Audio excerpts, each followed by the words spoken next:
Hey everybody, welcome to Movies Worth Talking About, where we talk and talk and talk about movies. I'm John Carlos. I am joined by I'm not even a name anymore. I'm just a. no.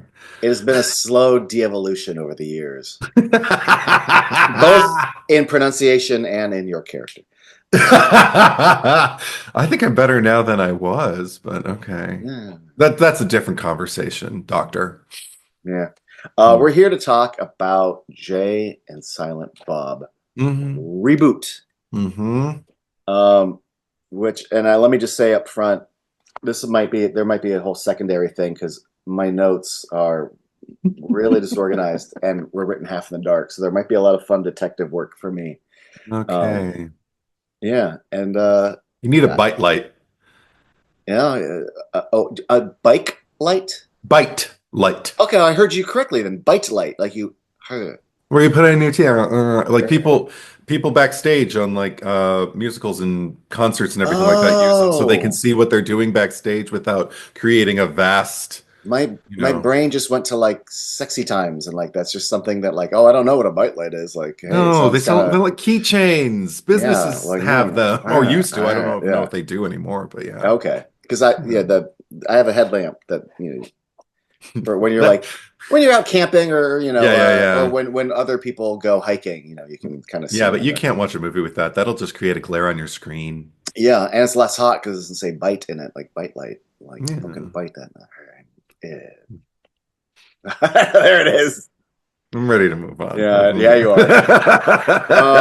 Yeah. I mean, diving right in, it was a movie that, well, first of all, I mean, we didn't see it like together, like next to each other, but we went to, I believe, to the same screening Yeah. in LA. Hmm. So that was fun because this was one of the like he toured Red State, Yeah. and that was cool. This was this was obviously he survived a heart attack, and this was the first movie after that. So this really Hmm. felt like it was a rock star experience in that between the fan base being so excited, but also the fact that this is like a boom boom. You want to see Banky or not Banky, but you want to see Holden? Boom, there he is. You want to see Alyssa Jones? Holy shit! Here's just a Here's Brody. here's Brody. Like I had to see the movie in theaters twice because when we saw it at the theater in L.A., half of the fucking jokes I couldn't hear because Brody walks on screen and the crowd just goes nuts. Right. You know, which is fun. But I'm like, oh, so that's what Holden was saying. Got it. Cool. I don't know. It didn't disturb me as much, I guess, because I knew I'd get here. Because I haven't seen it since the theater, actually. I haven't returned to it. Whoa. So Okay. yeah, so sitting there, and I realized I'm like, oh my God, 2019, that's a long time. But we had a pandemic, so just kind of like why we even started doing this. But I remember I sat down to watch it last night with notes and everything like that after my shift, and I just felt myself. I took notes too, but I think I just scribbled things that happened because honestly, I don't have a lot to say in the way of like film critique or anything like that about this movie because I just enjoy the experience. It's absolute fan service and Kevin Smith fan fodder. Like, not just to be a fan of like the archive that he's built and everything like that, but even just like his inclinations, a lot of huh? Huh? A lot of Scooby-Doo Hanna-Barbera-esque reactions from Jay and Silent Bob. That was one of the things that just got me tickled the entire time I through this screening. I was just kind of like, oh, I like it when they make funny faces. Like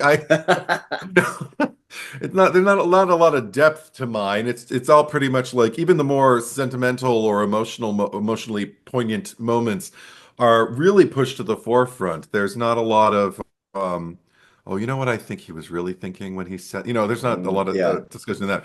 And then because it's also just kind of like wacky, silly comedy. Again, it works for me, but I'm not going to sit there and go like the way they structured the joke and the way that like no, this is all stuff that works, that has worked and is working again, Like so I don't know how yeah, I don't know what I'm going to talk about except just go, it's funny when Well, that happens. that's one of the difficult things about discussing comedy is not just reverting to quoting your favorite lines and then laughing about Right.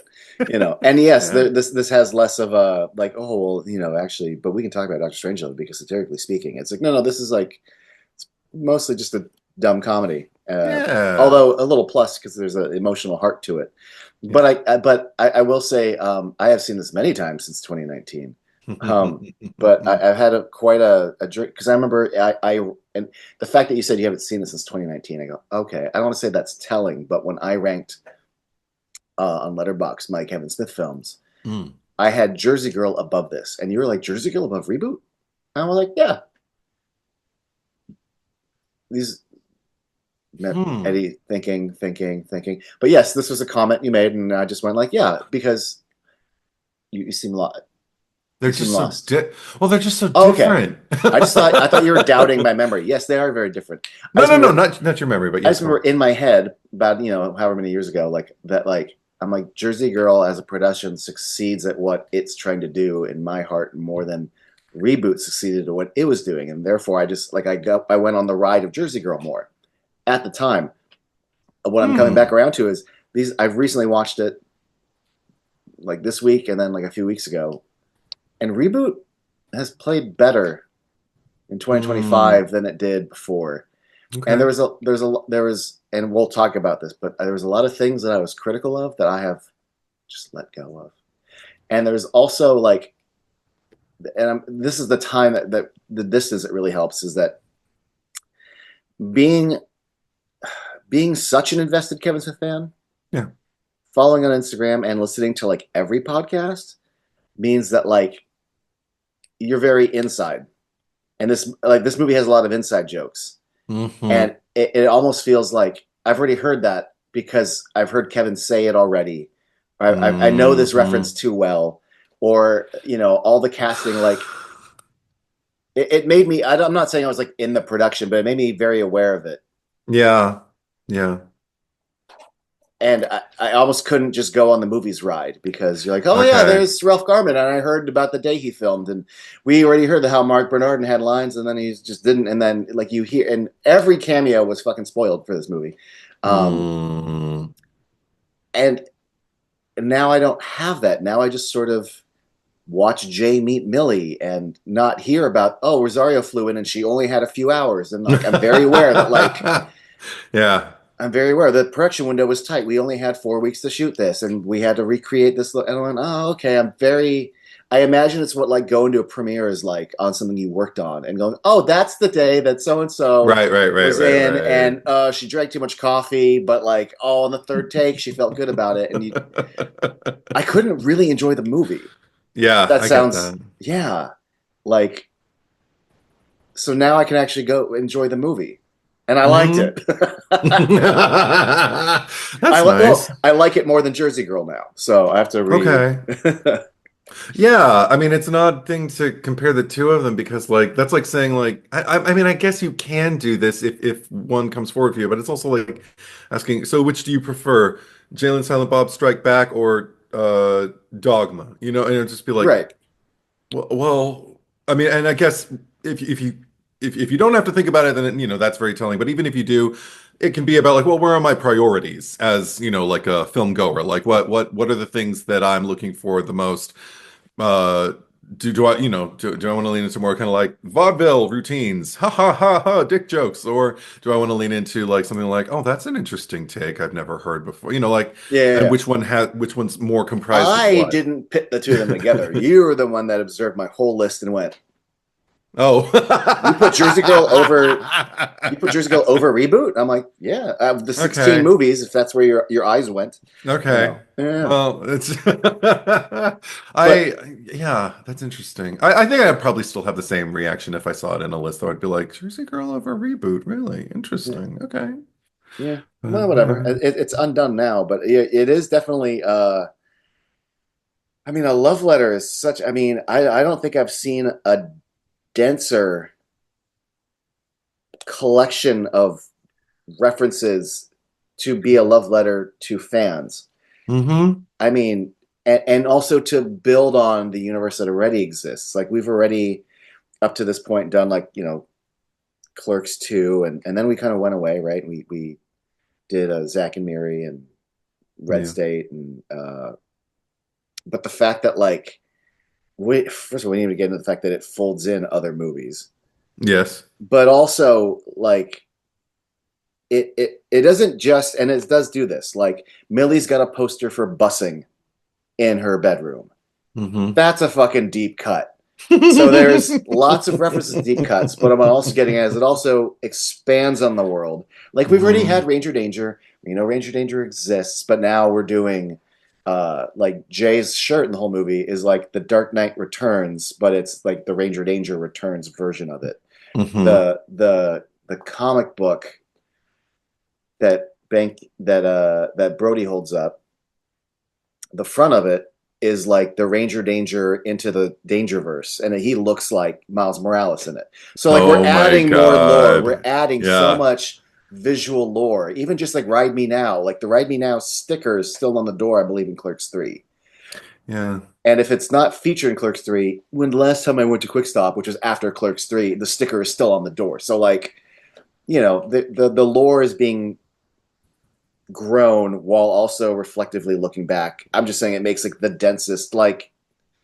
densest movie ever. Oh yeah. Also, just in terms of its references, like I mean, Jay and Silent Bob Strike Back was already kind of that nature in the fact that like we had cameos from Brody and from Benke actually, and Mm-hmm. from Holden. And so here, not only is it like, hey, look, it's Holden McNeil from Chasing Amy, but it's also Holden McNeil quoting his quotes from Jay and Silent Bob Strike Back with the bong and all Yeah. that stuff. So, and then again, yeah, you're right. And then on top of that, we've had Batfleck since then, and we make, references to all of his movies. Like, I can't. It didn't. It was in the end credits, wasn't it? Where he just started quoting his movies to Amy, uh, his movie that's in the titles. movie. That's in the movie Is it in the proper, movie? Okay, okay. which I thought itself was a nice callback to when not exact same callback, but when Matt and Ben are trash talking each other's movies a little bit. Like I don't know about what other touchy feely men riding horses movie you're working on this week, Right, but right, right, right, serial killers, and then right. Right. So But I thought, hey, since Matt and Ben referenced their own movies that time, Ben's gonna reference his movies to Holden's gonna reference them. So it's not Ben, it's Holden, but it's yeah, still, yeah, but we all know. I mean, oh my God, I think one yeah. of the moments that I, He's like, hey, they're yeah, gone, girl. yeah, They're on the town. they're on the town. Yes. Yeah, And then there was, I think, the moment that made me laugh out loud that I knew you'd appreciate when he's sitting there remembering. I mean, and it's all, I think this is one of my favorites because it's a deft move on Kevin Smith's yeah. part and it's performed really, really well by Ben Affleck. But he's talking about how he's no longer Bruce Wayne, he's now Thomas Wayne or Bruce Wayne's mom, whose name escapes me at the moment. And then he just kind of gives a take to the camera. And I'm like, couldn't pay him enough to say Martha again, could you? That But made me, also, there's no joke there really. But the movie's line is now a joke. yeah, because of Yeah, who's saying it, yeah. 100%. But and also the fact that he stares down the barrel of the camera. Like it was 2 a.m. and I'm watching that moment. I just went, ha ha ha! It's probably honestly my favorite laugh in the whole movie. Whose name Probably. escapes me at the moment. Yeah, yeah, yeah, yeah, yeah, yeah. But I also, oh, okay. Well, let's just dive in since we already jumped into that moment. Um, there's something about that was so gratifying to me that it's the one thing that I really remembered about the movie when I dove back in because I was like, I don't remember a lot of the ride. So this is going to be exciting, kind of like watching it for the first time again. The only thing I remember is finding out what happened with Holden McNeil and Miss Alyssa Jones, and seeing, just hearing that, like, oh my God, that story went on. It's not, it went beyond like the cameos of like Joey Lauren Adams like pulling out a cigarette and saying that Chasing Amy would never work as a film and stuff like that at the end of Jay and Silent Bob Strike Back. We actually found out there was healing and that like it all kind of happened for a reason. And that was so gratifying. I remember being moved to tears in the theater and it happened all over again last night. I was sitting there, I was just kind of like, oh my God. Like just and I knew it was coming, but I mean Then also, I think the thing that really pushed me over the edge was watching Silent Bob do this, the shared moment, fingers together Uh-huh. thing. And I was just kind of like, stop it! Stop! This has been housed within me for so long. These things that you are, these buttons that you're pressing, that it worked the first time, just the shock of it, but then like the little minute details that are woven in like throughout, like again, like it's so intricately designed. And I don't know if it's I don't know if the structure is something that I'm applauding so much as just the fact that it's there. Uh-huh. Um, because it is the movie is largely just kind of, yeah, just take all this and I gotta get, which is why it doesn't feel like I should be sitting here critiquing it as a film, because I like it. I like the hodgepodge. I like the amorphous Askewniverse mass, or even like parade. That's what this movie is more like for me. It's less like a film and more like a parade of people, whether they're actors or characters or podcasters or friends of Kevin Smith, like what have you, just kind of like on parade, and I'm just there on the sidelines holding my sign, going, "I love you, Kevin Smith." You know, Yeah, I mean, that's what it's like. well, it sounds like you had like the perfect response to this movie. Whereas, Yeah. and I've kind of warmed up to that a bit, but like you brought up something that was a bit of a sort of a sticking point. Again, and nothing ever really truly derailed me, but I had these little and now those little are just gone. But like when you mentioned that Silent Bob does the shared moment, this is the first time I ever really allowed myself to enjoy that moment, because the first time I saw that, I was like, well, Banky does that to Holden. Why would Silent Bob know that? Logic police. Right, and Yes. I'm getting way too up the butt of the lore of the universe, and this time I just watched it and I thought, well, that's not some exclusive thing Banky fucking invented. It's just two people like it's I fine, mean, and yeah. and in theory, I just realized this now. If Holden wrote Chasing Amy into a comic book, he might have drawn that into the comic book, and even though Jay would never have read it, Silent Bob probably did. 100%. So there you go. Yeah. He's gonna see something called Chasing Amy. He's gonna fucking read it. Oh my Yeah. God. And actually, Yeah. now we'll find out if that what I just said might be undone, because the quick stops that Kevin Smith writes, the Mhm. newest wave of them this year, not wave, but of the 4 issues, one of them is just the Chasing Amy comic that Holden writes. So instead of just one page that we see in the movie, he's written now the entire comic that you can sort of read. And I'm very curious to read that. Yeah, but there, I'll let you process that. Keep going. I'll process silently. But there's something about there's sometimes an over explanation of jokes, or some of the lines don't make any sense to me, and I used to kind of hold it against the movie, and I've really kind of gone along with the just like we like it's already like we talked about this with the Jay and Silent Bob Strike Back Mhm. conversation, how like in those first 4 movies Mhm. they're contained. For some reason, two things happen when it's a Jay and Silent Bob in the title. One, it gets to be way sillier, and two, I don't know why, and I don't need a why.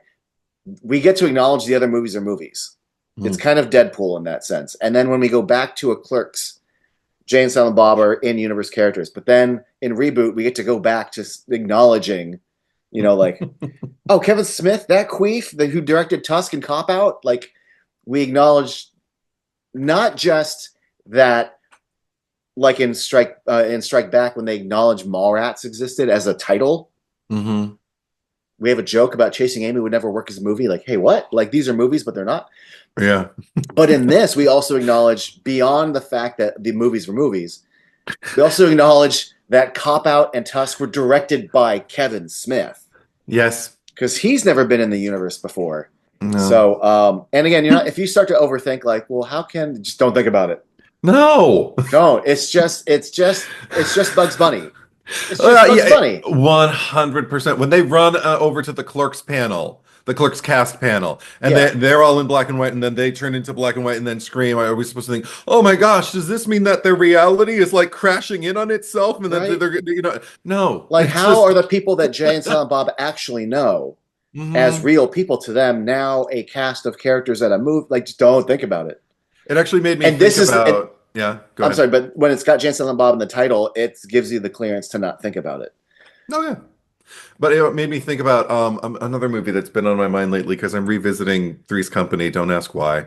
And I'm interested in properties that I watched since before memory, where I'm like, I don't remember the first time I experienced this. Just to kind of like go like, I watched this at a really impressionable age. What was I getting from that? And it's really interesting. Anyway, I hear a lot of "come and knock on our door," and it always takes me back to one of two things: either Jennifer Aniston and Friends, when Chandler and Monica are going to move in with Rachel, or she thinks that he's going to move in with the two of them, and she's like, "Come and knock on our door." And then also a joke in, I think, Stay Tuned, the movie that John Ritter Mm. made, like in the 80s, where he and his wife get stuck in the TV, and at one point he's in the apartment in like a Hawaiian Oh, shirt, I think, and two women who are standing in for Joyce DeWitt and Suzanne Summers with wigs and everything, bad wigs, stand there and go, "Where have you been?" "Well, come and knock on our door, please." And he just looks into the camera and screams, and yeah, into a close-up. And I'm just kind of like, oh, that's that moment with Jay and Silent Bob, realizing they're in black and white and they're in Clerks, oh, but are they because they're in the, and I'm just kind of like, yeah, because it doesn't make any sense why John Ritter's character in Stay Tuned would be afraid of that moment either. It's there for you to go like wink, wink, nudge, nudge, yeah. get it? Because John Ritter, Three's Company, not the, most harmonious set to be on. Don't think about it too much. Yeah, don't think about it too much. But there are things that I did think about too much. Not the meta stuff. That's Okay. fine. Yeah. It's all in good fun. Yeah. But there's little things where not to poo poo it, but I'm talking about old me. But like the open, because one of the big things that I'm really interested in as a viewer, as both as a casual viewer and as a movie nerd, is when movies find their moment to go to a title card. And boy, Hmm. does it bug me when people force a dramatic beat, and I'm like, that. Why would you put the title card there? That didn't get earned, or I get very annoyed. So I just remember, like in this one, it's like I'm Jay, and this is my hetero life mate, Silent Bob, Yeah. and then the title comes up, and I went, "Wait, is there like a tweak? Is there a twist? Like, there's no punchline there." And I didn't get it. I think it's just supposed to be like, "Oh, they're my old friends," and he's saying the thing I Yeah. Da, know. da, da, da. Hooray! I Jay know. and Silent Bob. I just like there's several times in this movie where I'm like, "Well, that's not a joke. You're just saying the thing I know, and you're trying to like elicit goodwill from me." Oh, And I realized, no, but that's the God. point. Is you're just trying to remind me of something happy. You're not Yeah. trying to be funny. And it took me No. many years to realize that because there's a at one point he Silent Bob wants to give one of his joints to their final three joints to Yeah. Merkin, and he's like, "You want to give one of these fucking joints away?" And he's like, "Why would you?" And then he holds up the Jersey local 404 card, Yeah. and then that changes Jay's mind. I'm like, wait, why would that change Jay's mind? Like nothing's all that's happening is you're referencing Jay and Silent Bob Strike Back. Like That thing. he knew that they were in the union before. Nothing's changed. We're just giving the audience something fun. Mm. But like it doesn't. I'm just saying in universe, what's changed? Other than my only thing is he's reignited Jay's pride in being in the union because he just goes, Yeah. "Yeah, boy, Jersey local." But again, like yeah, Like they probably had to swear an oath or something, and it's just like, oh man, you know what? right. Well, when we swore on the Green Lantern. Yeah, and Jay probably smoked that data away, you know. But Yeah, there's all these yeah. little things that I don't want to say I held against the movie, but like I just for these little beats I didn't get to go on the ride because my brain was like, Okay, wait, why? okay. What? The Oh, I think the most quote unquote egregious to younger me was you're probably gonna roll your eyes at me for this one, but maybe you'll see my point. okay. But in Jay and Silent Bob Strike Back, Yes. Jay says, "Now who's stupid now, you dirty sheep fucker?" Yeah. Because Sean William Scott called Jay stupid, Yeah. and Mm. he got him into saying he's a dirty sheep fucker. Yeah. Why does Millie stick her head out the van to a bunch of KKK people and go, "No, stupid, you dirty sheep fucker." And I'm like, why is I can't enjoy this callback because it doesn't make any fucking sense. Because Other than it's Kevin Smith's like, "Hey, remember that line?" And I go, "Yeah, I do." because Why? it's genetic. Why is it happening? She's got his DNA, and so it makes her do things she doesn't know why. We're talking about intergenerational Thank you, psy- Eddie. and psychic, like te telepathic, like connection. She might not even know why she said it, Giancarlo. I love that. Because Like because that guy. because it's fanfare, because it's movie parade. Well, That's why. because I'll get there. See, I forget. Oh yeah, Jericho, Chris Jericho. I don't Yeah. think he ever calls them stupid, Yeah. but I do like to think now it's because they're in the fucking clan, so maybe they're dirty fucking sheep fuckers. Fuck these assholes. You know? But my bigger thing that I came to realize is it's a reboot. We're saying the line again because the movie's a reboot and the story's a reboot, and fuck you, it's a reboot. Just And like Script sometimes, Forum, yeah. sometimes reboots don't make any sense either. So like, yeah, whatever. Which they say as much even in this. Like Yeah. they even delineate the difference. It's delineate the correct or to discern the difference between reboots and remakes, which is the eternal argument. But for every one of those where like I eventually got there, Yeah, there is also a handful of ones that I do like. And like I yeah. wrote down, like the shared moment elicits a positive response from me, so I consider that a good one. But Mhm. just little things. The movie's full of anyway, but just the fact that like, first of all, we start on I think it's like the second or third shot of Clerks, but it's now become like the opening shot for Clerks 2 and Clerks 3. But the car pulling up to quick stop, Dante's boots hitting the ground. Mhm. I love that we're going there, Okay. but we're also like we throw in I'm not even supposed to be here today. These are all the ones that work. Always. But I think one of my favorites, and I hope they keep using this because it was in Clerks too. But I love that it's maybe seeped into the brains of everyone in Jersey, or at least the dumber people. But Mhm. when Jay's like, "You got to be as blind as Anne Frank," and I'm like, yes, Yeah. there's something in the water in Jersey where they're all getting Anne Frank confused. Again, maybe or I don't know. I mean, I don't know. I think something that helped me abandon any kind of logic, aside from the fact that it's just Jay and Silent Bob reboot going in, I'm not looking to like, find out like, well, how does that I'm just kind of going, ha ha ha ha, was right at the very beginning. It was a question in my head. Almost from a filmmaking standpoint, actually. It was when they start playing Goodbye Horses, and all of a sudden Jay's out there and he's pulling his pants down and doing the Ted Levine, the Buffalo Bill, splay. Mhm. And and we see it a lot this time. I remember in Clerks 2, it was a shocking moment. It was already funny just because he was doing the like, would you Mhm. fuck me? I'd fuck me hard. And then the dance and everything. And I remember thinking, well, this is weird. I like it. And then the final moment for like a second or two, it doesn't last more than that. We see him doing the splay, and it's like, doing the thing. This time he doesn't. He just stands there, and there's literally people standing there with their squad cars or whatever, with their arsenal, just kind of like going, "What is he doing?"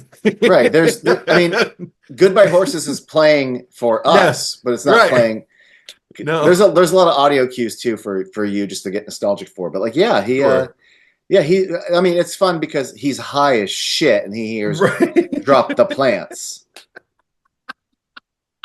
But I'm also just like, well, like what we're looking, I don't know, we're holding on this a lot. Like, okay, I don't know. I couldn't Yeah, wrap my head around it. I couldn't figure out why it was happening. So I was just kind of like, oh, okay. And I think that was the first domino of many for me, just kind of like leaning back further and further, just kind of going like, do your thing. yeah. Do your thing, cuz.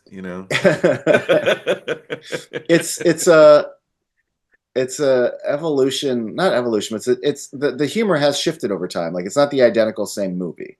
So like Right. we're revealing him with his dick tucked in for a different reason, a different context, and even For a just much longer period of time as well. I'm yeah, just and kind of it's like, just okay, I get it. I get it. yeah, it's so much so that we have people explaining it. Like Yeah. Dave DeSmalchin's like, that guy doesn't have a dick, man. Right. And is it Darnell Rollins or Darnell Williams? But he's like, he's Uh, got a dick. It's just tucked in. I'm like, well, thank Rowlings. you. Yeah, Rowlings. thank you. I know his dick is tucked in. I don't need you to tell me. I got it. But thank you. But this is Yeah. kind of where we're at now. Is the silliness? It's maybe not punctuated by punchlines so much as just broader shenanigans. Right, right, right. And we sometimes we just in this version of a Kevin Smith, Jay and Silent Bob movie, it's just a little more explanatory. But even then, they have fun with it. Like we already know it's a Silence of the Lambs reference, but it allows us. He's like, "All right, Buffalo Bill, you and Silence of the Lambs," and I'm like, "Because he's silent." Got it. We're explaining it, but we're also having Yeah, fun yeah, with how we yeah. explain it.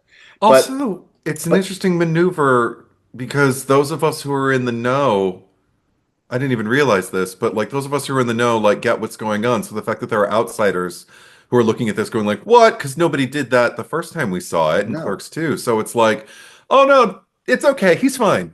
I don't know yeah, why he's still doing it, but he'll be okay. because he's really really hot. But He's yes, cool. He's cool. yeah. The other explanatory one where I went, huh, is when it's like, oh, this is my daughter, Millennium Falcon, and you're Yes. like, oh, but then Jay goes, like Star Wars. I'm like, Yeah. no shit. Thanks, I got it. But again, I don't know. There's something about. But it's about how he says it, as Yeah, if because again, Jay's not supposed to be the brightest, and he's like, of like course. Star Wars. So Yeah. I don't get completely upset because I'm like, no, but that's kind of the point is that Jay's the one saying it. It's just Also, yeah. it's preceded by him saying, I wrote these all down because I just kept literally laughing out loud in the middle of the night alone watching my laptop off Tubi. He just goes, Justice tells him that she's married. He goes, ew, you're fucking married. And then she tells him that she has a kid. And he goes, ew, you're someone's fucking mom now. And then she tells him that it's his. And he says, and it's a girl. He says, oh, daughter, you have a daughter. And he's just like, I have a girl daughter. It's so stupid. But It is beyond stupid. I'm so with you though, and it's the commitment to that delivery to a reaction that is not the correct reaction that cracks me the fuck Yes. up as well. Yeah. And also, but also we know Jay. Of course he's gonna say that. That's why we have Jay around so he can say shit and we can go, you're stupid. That's not either politically correct or socially like engaging. Like you're very discourteous, Mr. J, but you don't do it intentionally. You're not out to hurt anybody. You're just kind of making your way through doing the best you can, which seems to be like some of the things that made uh Kevin Smith want to write a character like that and have Jay play him in the first place, you know, the things that seem to hook him into like Oh this is yeah. an entertaining motherfucker. Like he talks about, oh, my mind's going back to like the arcade game with the Oh, him sucking everything off. all of the joysticks, and then he gets to one that had a ball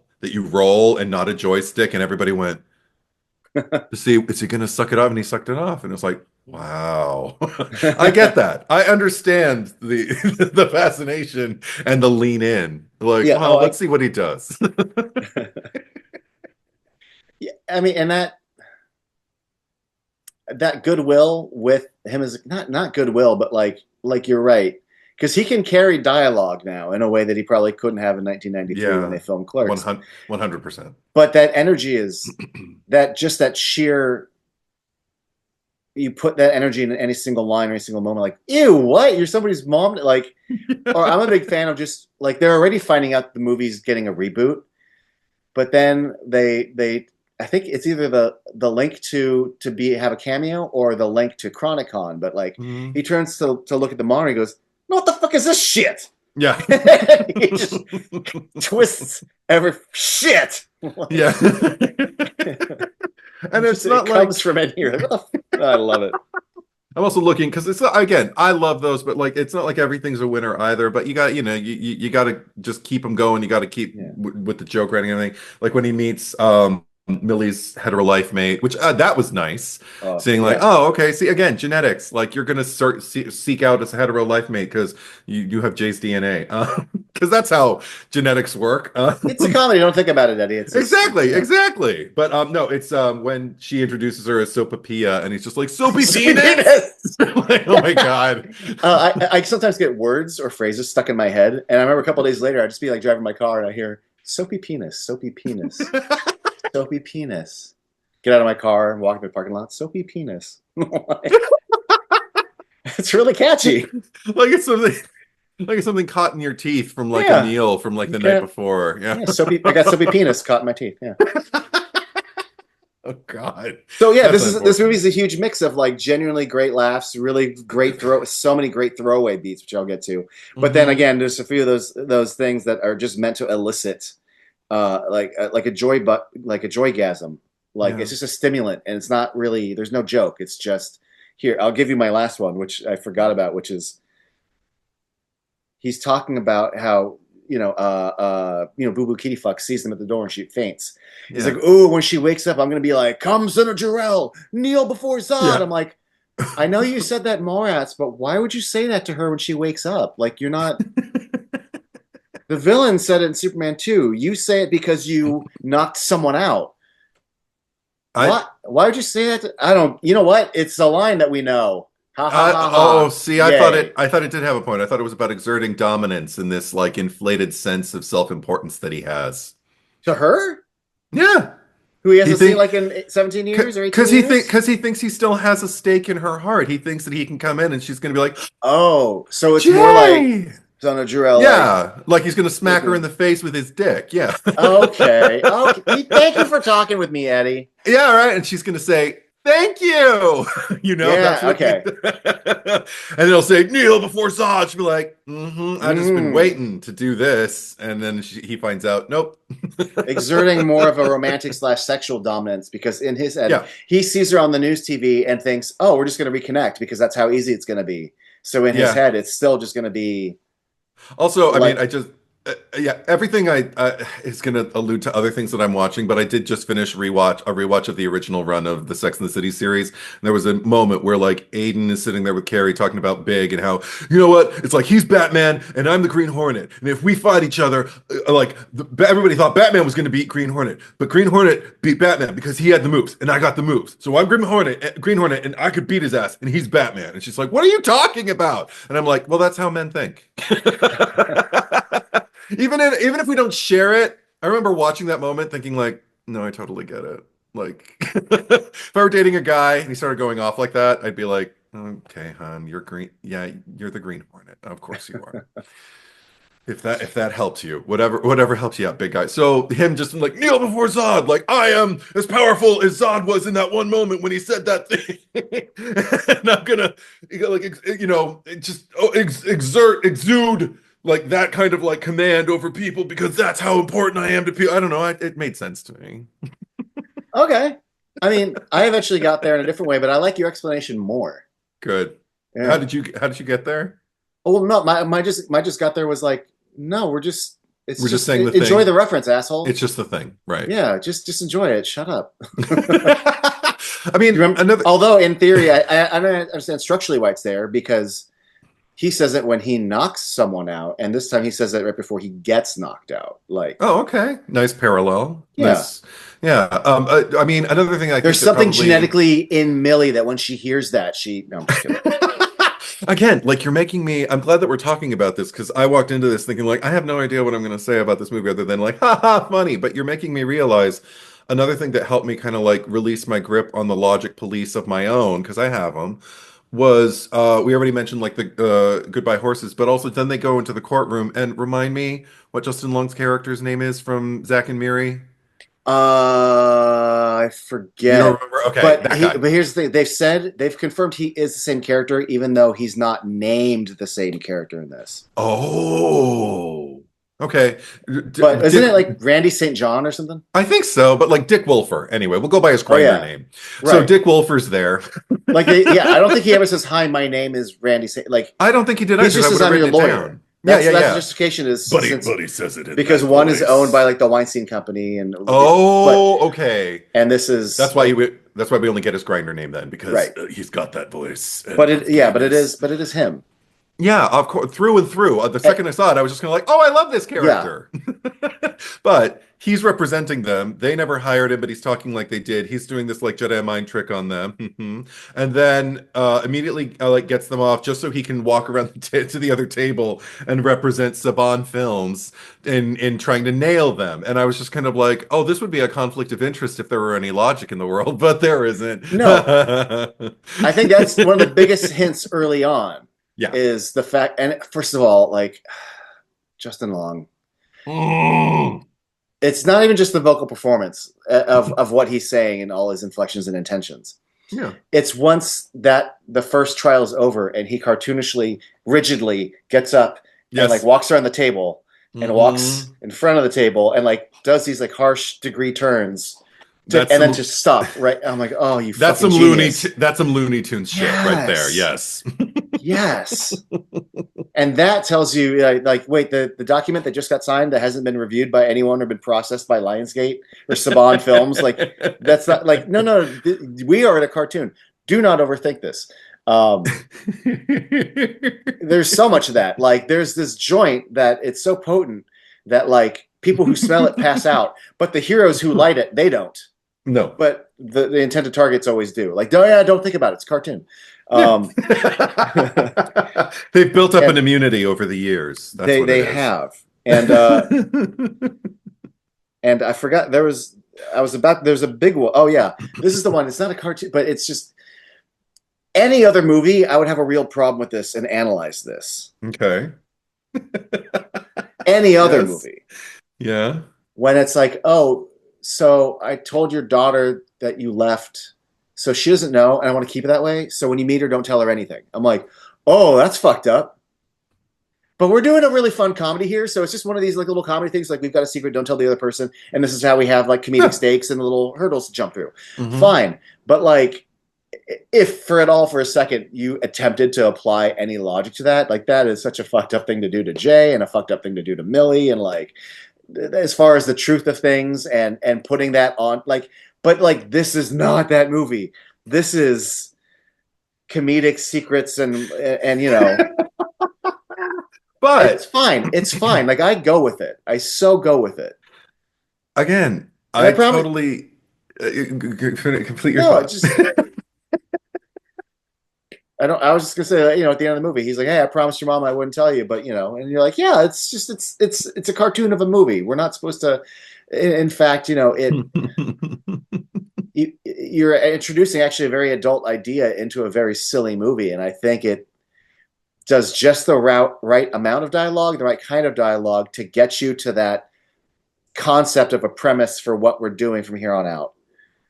Any more and it'd be too dumb or silly. Any less or whatever. Any less would be too silly. Any more would be too fucking serious. So like, I think the movie does a good job with it, but it is the kind of thing where like, yeah, don't really analyze anyone's intentions for this No, I because mean, they're kind of shitty when you think about it. yeah, if it were a domestic drama, Like even her reasoning is like, well, I just thought you're too much of a, you know, fucking like you wouldn't be interested in this. You're too much of an immature mess. Like she might be right, but it's also maybe not entirely her decision to make as a judgment call of character.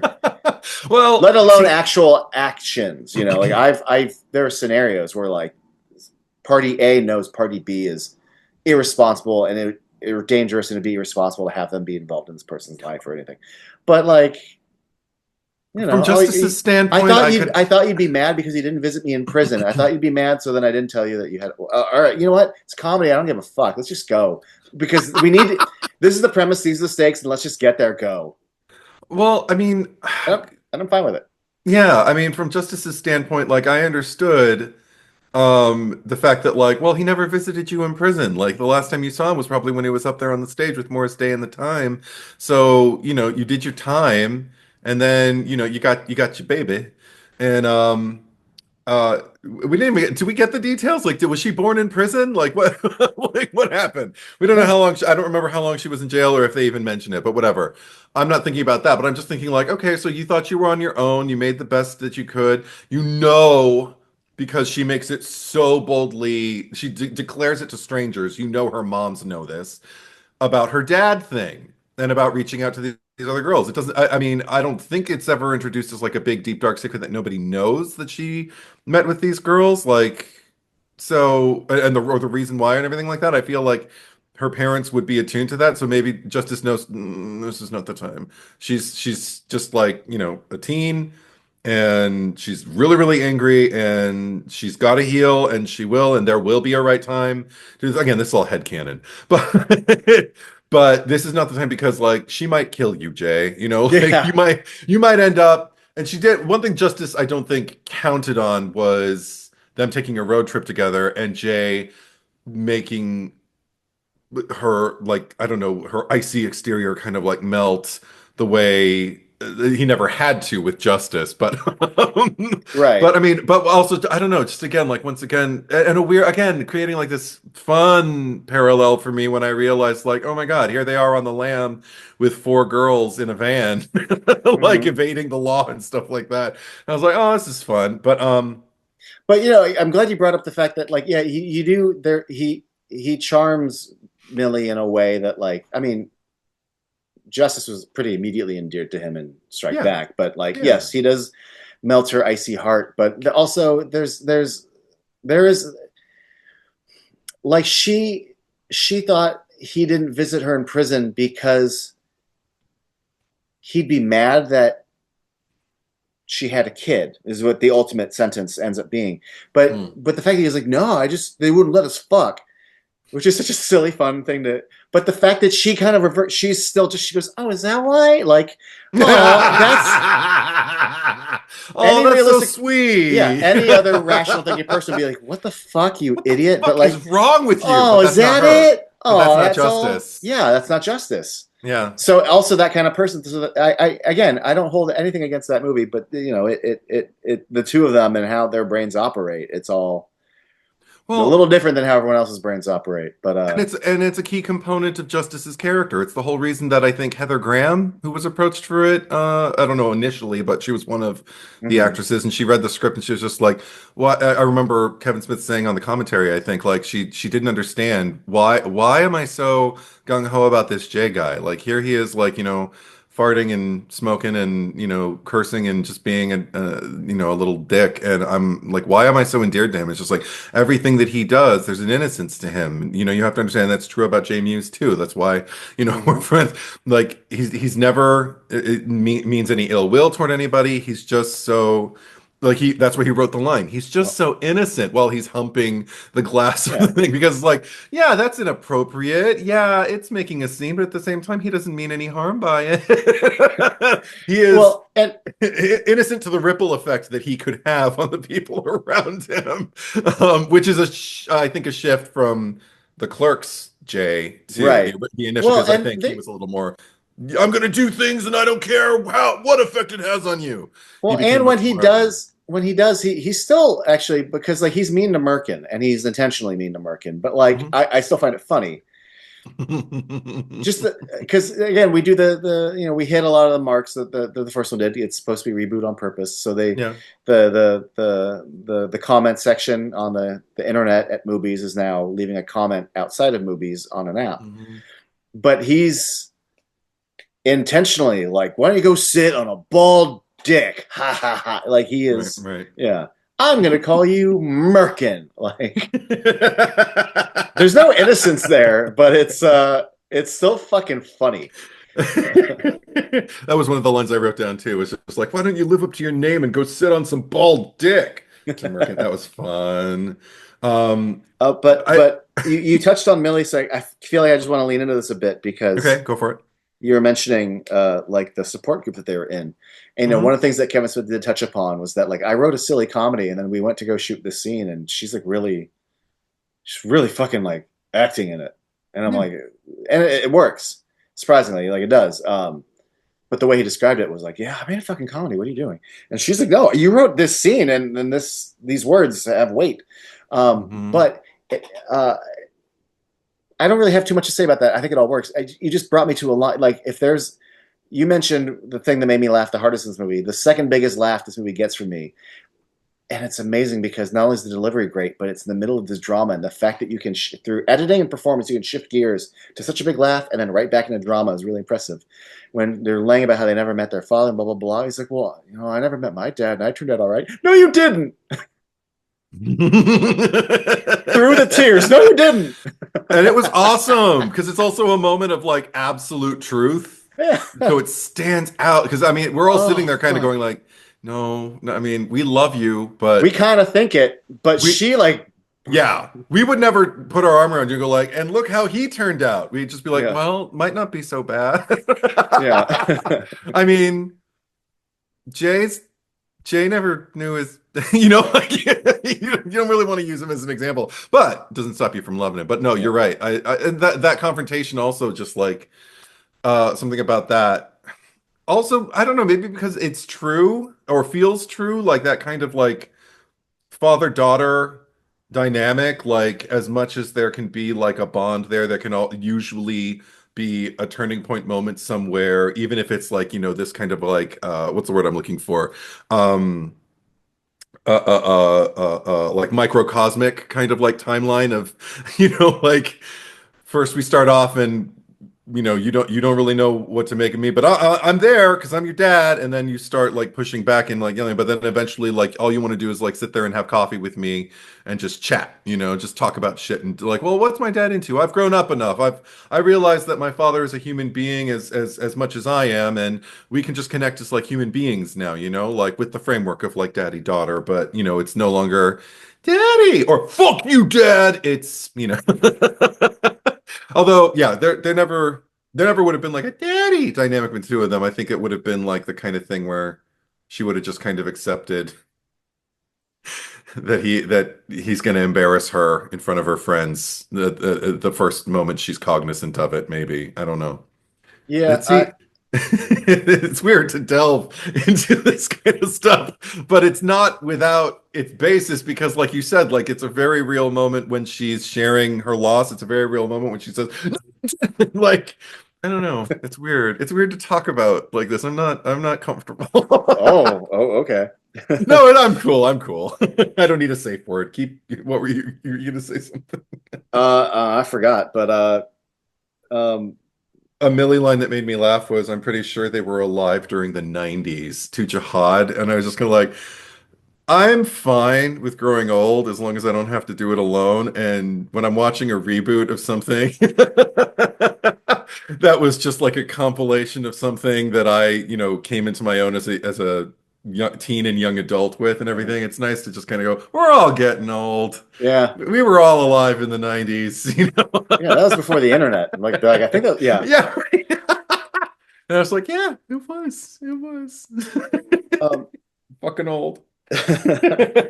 These old fuckers are gonna die. Oh my god, that delivery that killed every time I saw this in theaters. I think 2 or 3 times. So she signs it. These old fuckers are gonna die. Yeah, right. And I love to say again, it's the kind of cartoonish levels of the Looney Tunes of like, do you like chocolate? Like, yeah, I like chocolate. Like, yeah. Never suspecting. Of all the people in the world who should suspect something, but no. The Jay's kind of stupid. Yeah. Yeah. And apparently they don't ride the edible train, I guess. Right. So they don't associate chocolate with that's like new media, Yeah, like even when we get to Clerks 3 and they've got their smoke shop, I would be surprised if they actually had edibles in there. Also just tiny little thing I love. And whenever Silent Bob has to type on his phone, it's always just 1, 2, 3, 4, 5 in the exact same place. It's never no. Oh yes, no swiping, no deciphering. Again, cartoon. Yeah, cartoon. 100%. It's all about the pacing. Keep the pace going. Yeah, you're doing the thing. We all know what you're doing. You're typing in numbers. I have so many random little things that I just love, and I'm gonna randomly sprinkle them in here. Go for it. But one of them is when Val Kilmer is Blunt Man. Ooh. And you made me think of that because he also does that. Yeah.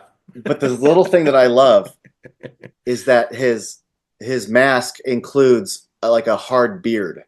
Yes. So when the mask comes off, so does the artificial beard. Like they didn't give Val Kilmer a beard just for the hour he was there to shoot or whatever. Yeah, Like, right. oh, I love that Blunt Man's mask has a beard. Fucking so good. Yeah, that's Also, just great. I love. There's so much creativity in this movie. One of the things that I love is just the way it has used pop culture for the last however many years since Strike Back. So that if we're gonna reboot Blunt Man and Chronic, just the decision to call it Blunt Man v Chronic, I'm like genius. Oh yeah. Oh, Just I had playing forgotten. off. Yeah. Yeah, I had forgotten about that too. And then when I saw it, I was just kind of like, oh, right. Perfection. Like, if you're gonna, Yeah. like, there's plenty of Marvel references in this too, like Thor's hammer. And okay, that's another thing. I love the fact that, like, Jay, the most inappropriate person in the world, is made uncomfortable by hearing his Yes. daughter talk Only about because it's his Thor's hammer daughter. and how, and everything. And she's It's got a amazing. joint, and he's like, "What? Yeah. I'm like, what? Like, Who the fuck do you think you are? You piece the of ultimate parental do as I say, not as I do." Like, I love it. Yeah, me too. Oh, but okay. So anyway, the Blunt Man v Chronic was perfect, and also just like when they find out when they're looking, I wrote these lines again. Jay just with his exclamations, killing me. Oh, also because he mixes up. He hears Saban films and he calls it Sabaro films. Oh my God, perfect. Those But he pizza says, making fucks. yeah, right. He says, and look, they took away my dick and made me a girl. And then I fucking hate Kevin Smith. First he took away our names, then he took away my dick. But then he calls him Kevin Smith then, and then the rest Not of Kevin the movie, James. He calls him Kevin James. Just perfect. Yeah, that's Perfect. one of the few inside ones that like I really, because in real life like he gets called Kevin James when he bumps into people at the airport and stuff. Right. And that really works within the movie. It really does. Yeah. And I wrote down there's a handful of like the fact that Justin Long is like deep cuts, Your Honor. Like Kevin's always referring to like, oh, when there's a deep cut, he calls that a deep cuts. Yes. The fact that Silent Bob is now vegan. Yeah. Mm-hmm. The fact that he was too fat to fly. Mm-hmm. Yes. And I think this is called South Best, not Southwest. Right. With Molly Shannon, who's from Southern Jersey. Oh That's my why she's God. got a drawl. I just wrote this really quick little list. I'm not going to go through all of them, but like of just fucking. I love me just like a gut busting throwaway line. Like, what's in your accent? Oh, I'm from South Jersey. Perfect. Fuck. That's so good. Fuck. She to me, honestly, swear to God, I think she's the MVP of this movie. Fuck, she kills. So good. Yeah, she's great. So I hard. love her so much. When they take their change and they're like, you know what? She finds out they could just do a ride share. Then fuck, you're playing Jolene. And as they're walking away, she goes, "Go fuck yourself." I have rewound and watched. Go fuck yourself. Like that smile. It's the single best delivery in the entire movie. Why isn't that a widely used GIF? We need to change that. Right? So fucking good. Yeah. And just the recurring thing about how like, well, not recurring, they only do it twice, but the they only look like meth heads because they're from New Jersey, and they're just like, Also, I just love that they acquire Ted Underhill's identity, of course, Ralph Garman stepping in, and we get one of those moments. Mm-hmm. But I love that from then on, Jay's Miss Ted Underhill and Silent Bob is Mr. Taint. And they really commit to that because literally they're at the Chronicon and they refer to Jay as like Mr. Underhill. Which then really that gives you the better intro of, oh no, I'm Jay. Yeah. This is well, also so many external reference, like it's not just even his own universe. Like Ted Underhill, like Kevin Smith's a massive Fletch fan, almost wrote, almost directed a Fletch movie. So, Charge It to the Underhills is great. But also, I mean, well, I'll get to, I guess I'll get to it now, but the whole Matt Damon scene. Yes. Which comes out of nowhere, means fucking nothing to the movie. But the fact that they lean into this whole Bourne Identity joke. Yeah. and the Loki before Tom Hiddleston got his hands on it. Like, I love that. I was just like, wonderful. Yeah, the Ben Affleck Batman of it all. Like, I love all Yeah. the external references, but there's also still so many like internal references.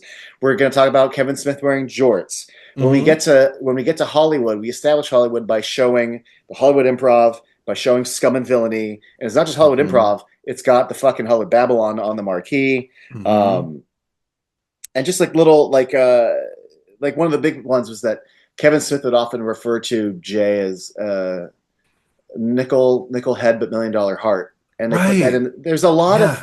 if you've been listening to the podcast or seen interviews, like there's Yeah. so like, again, that used to sort of pull me out, but also I find it out, there's a lot of it that feels like a love letter, like, just seeing Scum and Villainy or seeing the improv. I'm like, oh, like that elicited the right kind of response to me, like, oh, Yeah.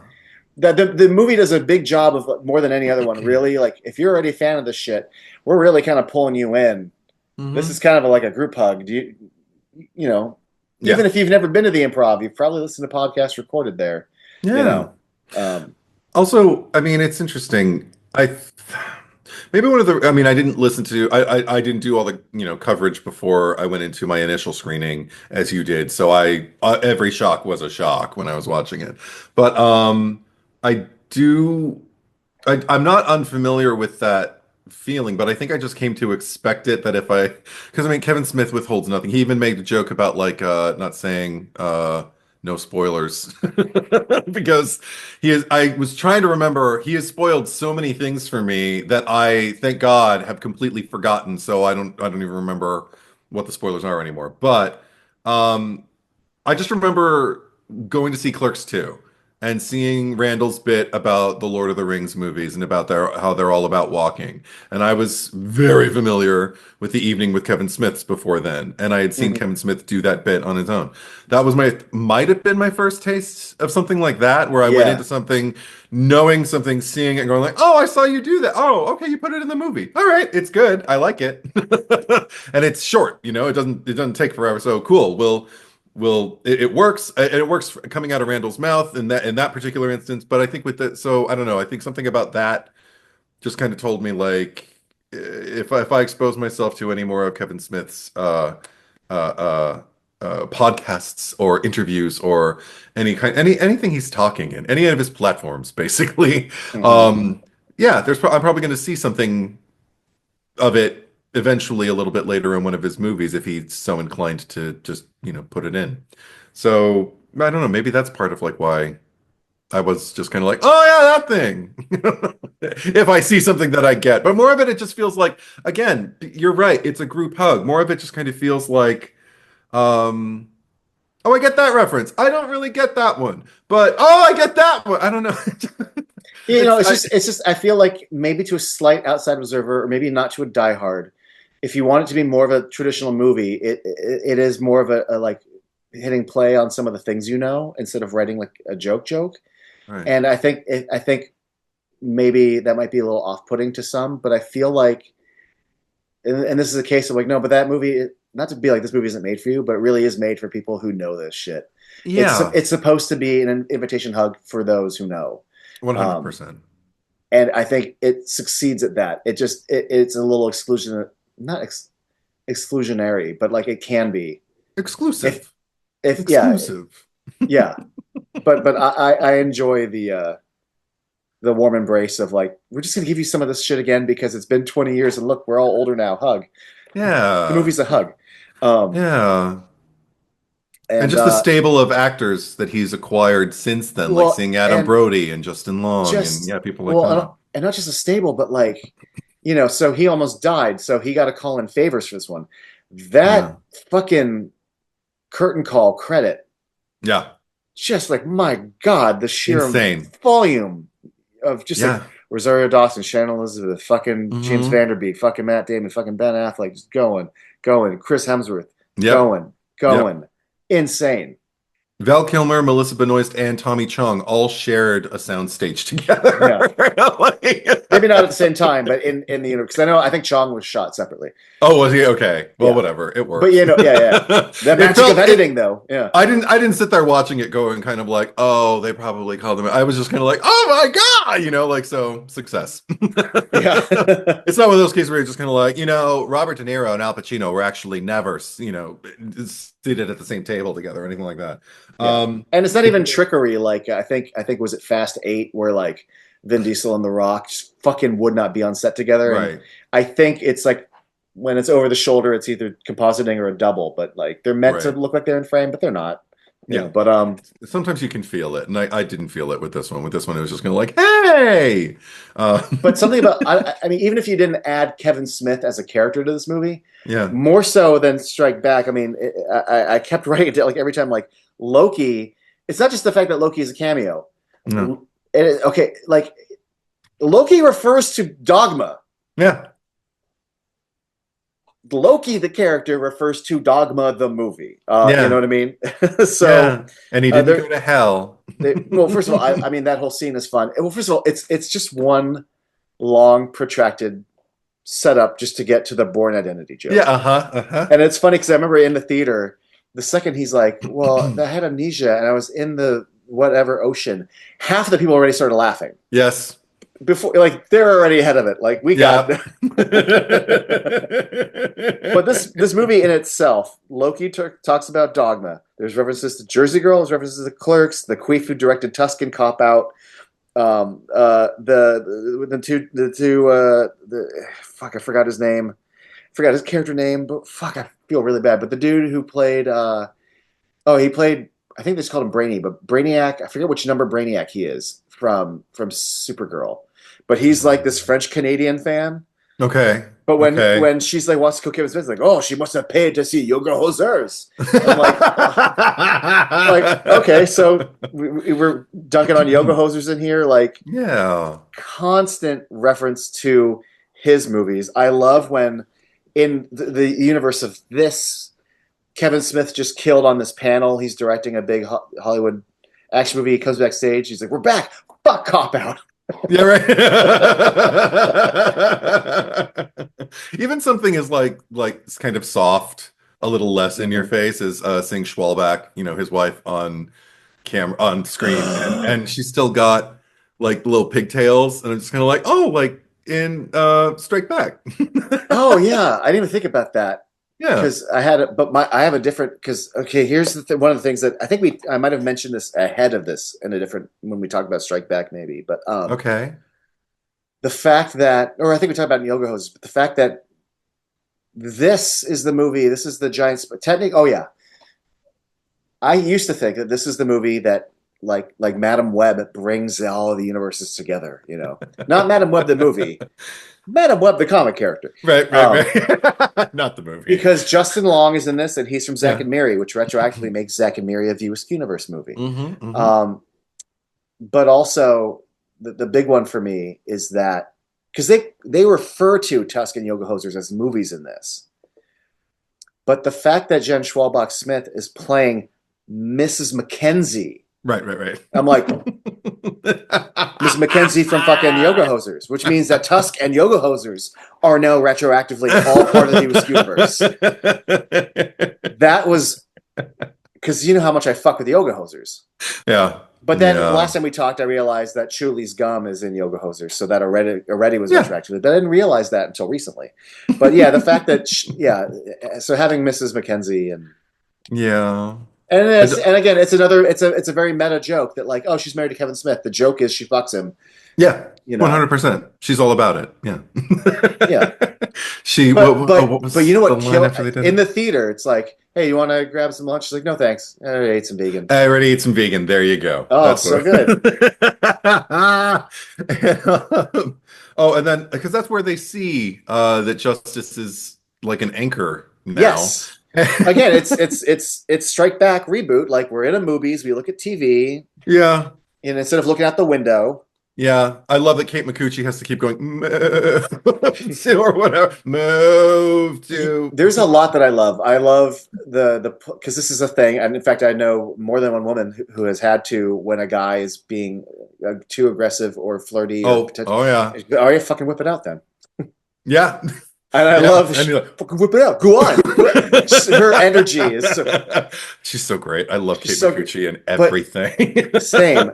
And she's in fact one of the few celebrities where I saw in real life Oh, and actively instead of finding a way to like not to bother them and maybe just say I'm like I think I'm just gonna leave her the fuck alone. She just came to I saw her and I'm good.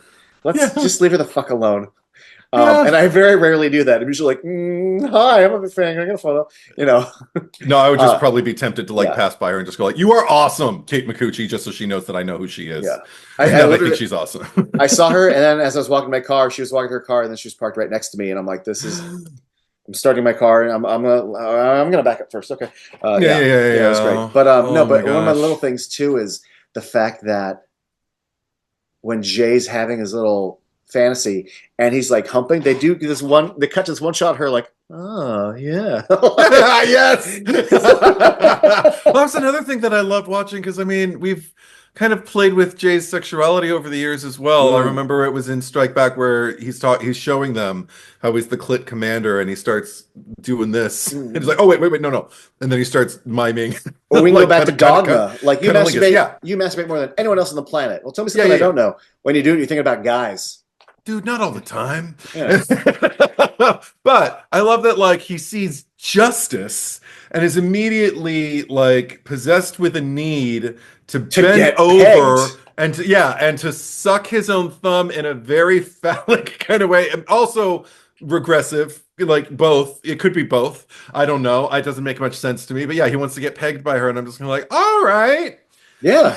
No, I love it. Whatever, whatever. At this point, Jay's lived a long life. He's done a lot, and he knows what he likes now. So good for you, sir. Well, and That's what I I say. love the joke on the joke that we now. And I presume it's Grant Hicks. I don't remember paying attention to the comments. Remember the credits. Oh, yeah, I didn't see But the that. fact I didn't that see that. Grant Hicks Yeah.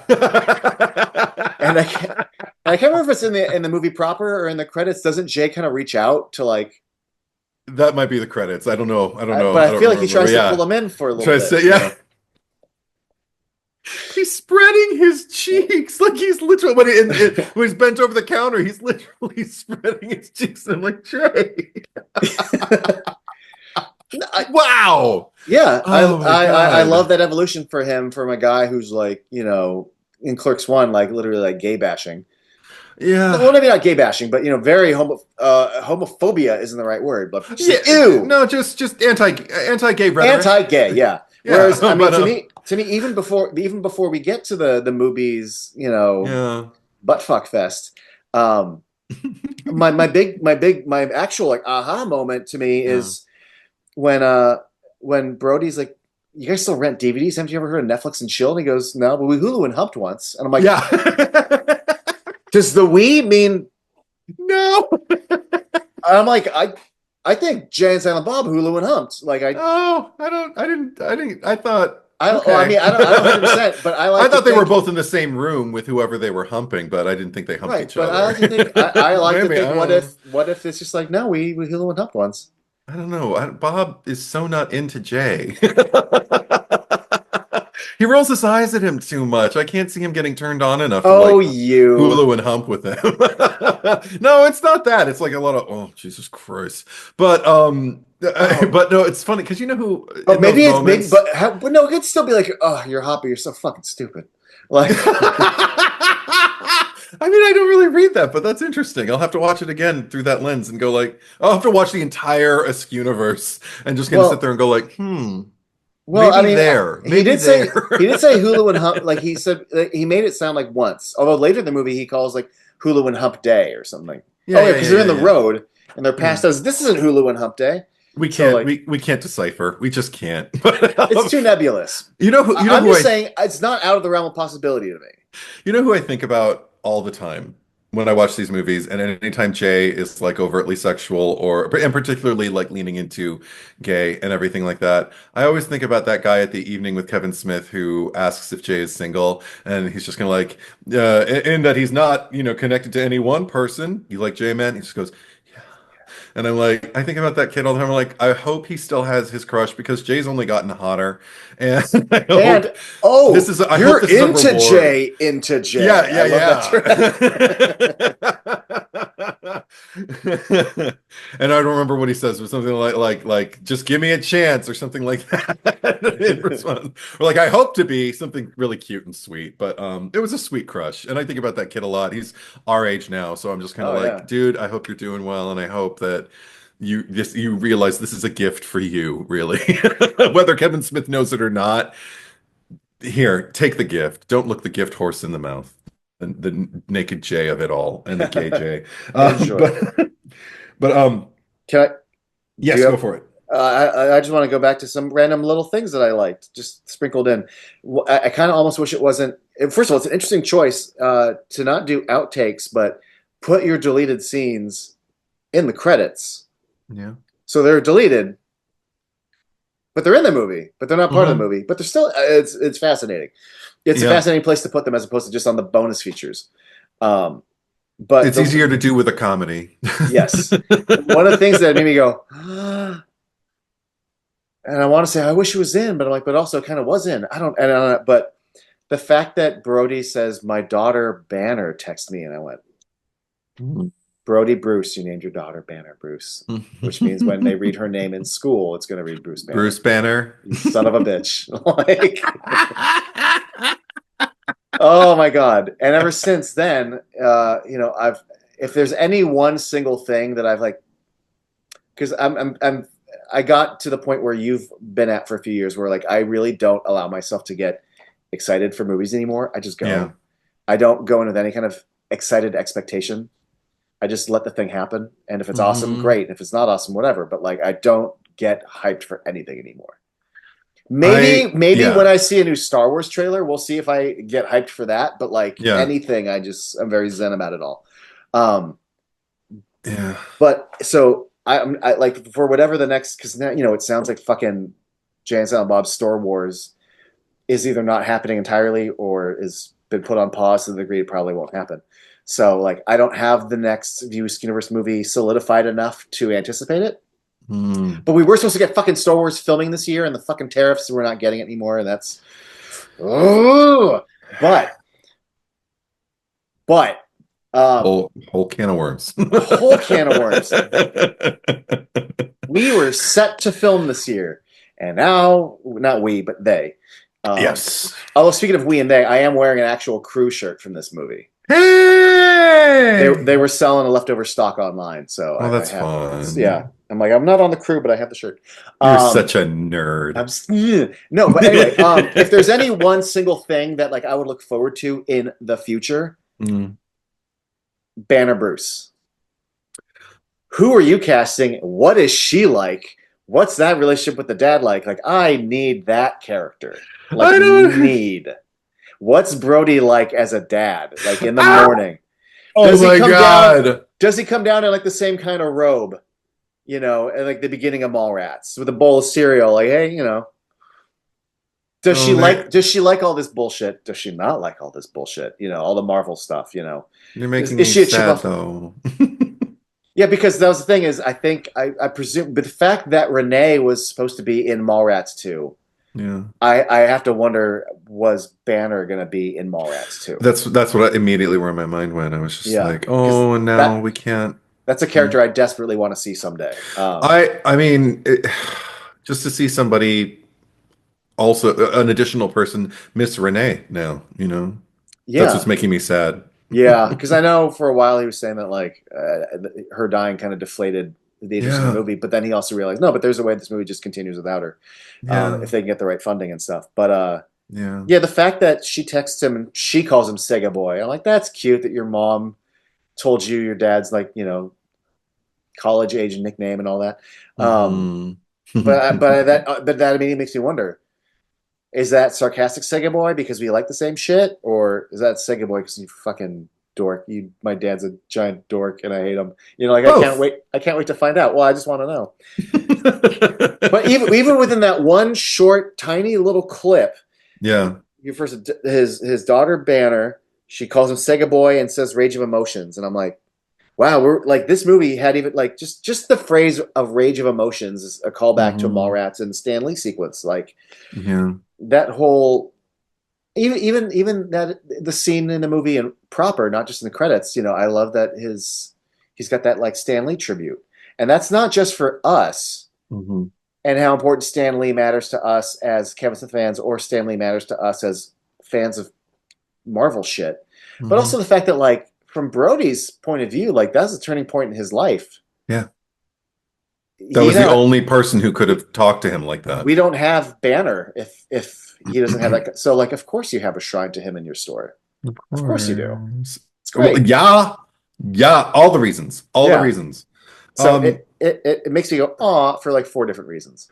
yeah, while we're awing, I also have to say, like, just in terms of Jay, after he gets read for filth, basically, by Millie, his response, it's not even about like what he says. Like, I didn't write the line down or anything like that, but there's just something about like the pointed vulnerability that he accesses in response to hers, and the way he just kind of like, I don't know, there's something kind of effortless that I'm just like, oh wow, Jay Mewes has learned over the years, like how to act, you know. And it didn't take him long. Like I think he came into his own as a performer really, really early on in the process. But in terms of like listening to people and making yourself available so that like, you know, they can evoke something from you and make it look effortless and natural, like as again, as hoo ha ha fucking clown shoes, you know, as and Looney Tunes as this is.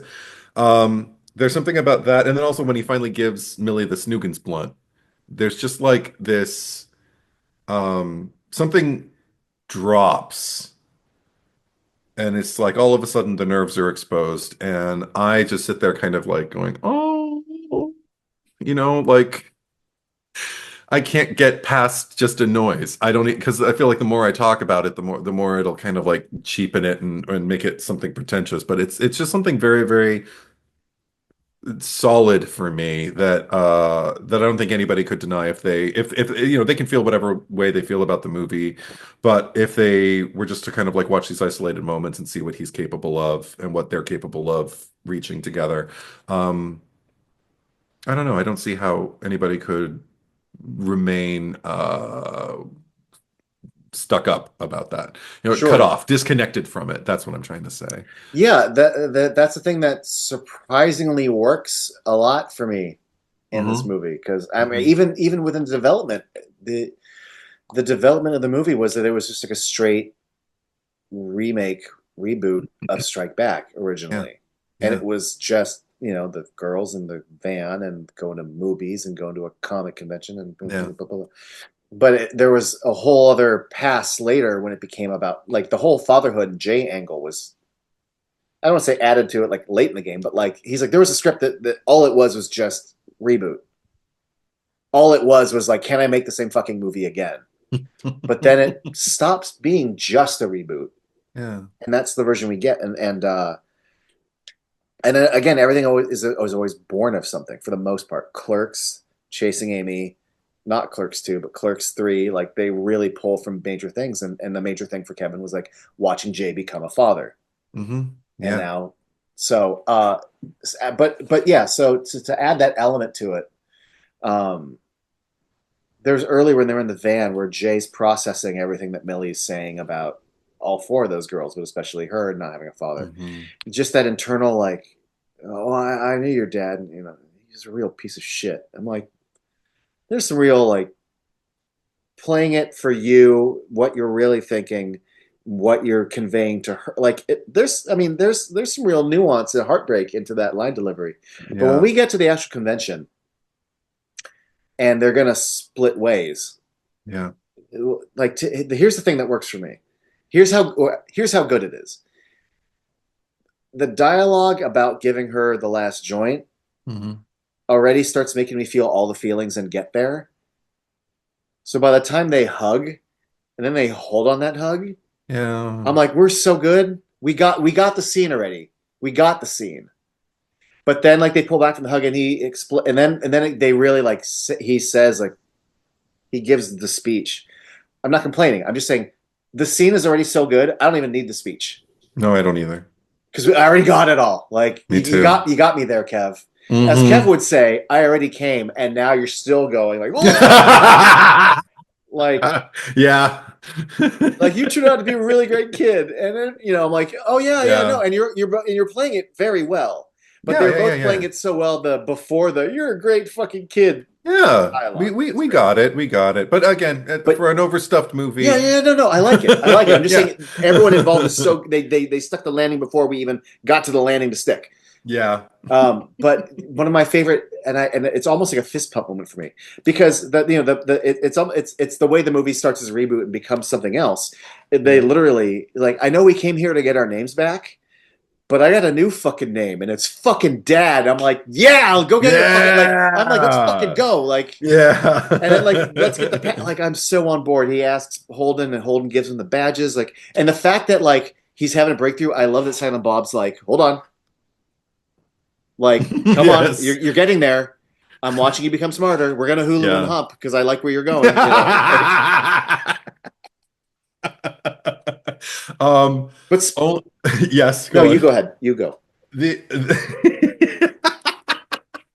you said aluminum in context. Yeah. And I'm just kind of reeling from that. Reel away.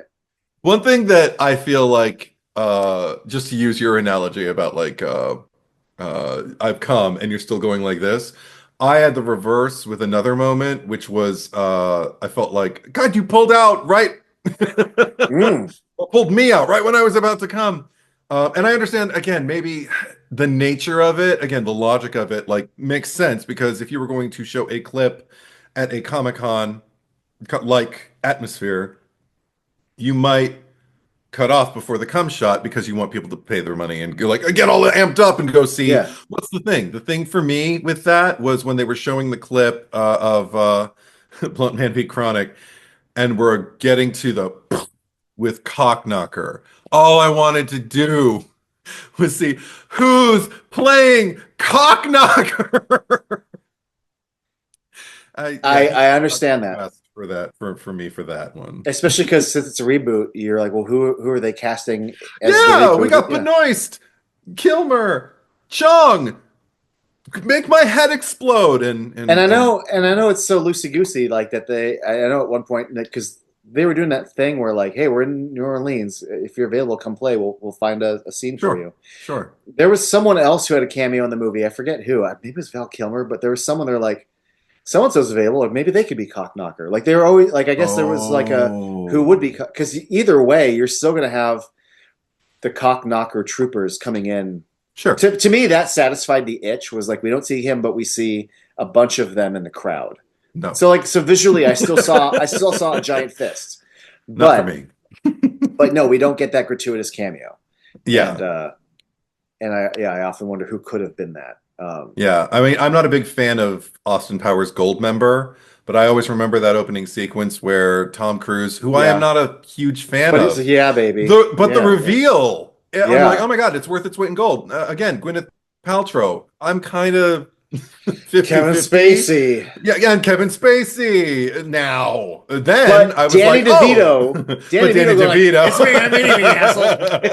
But like there was something about just like the reveals. I was just kind of like, oh my God, one after the other. This is brilliant. And I was riding the similar train with the reveals with Benoist, Kilmer, Jong. I was just kind of like, oh my God, who's next? Like, and also Yeah, especially in a movie that is just fraught. right. Is that the right or just composed of so many cameos? I was just kind of like, give me Cockknocker because it was a huge deal in the Yes.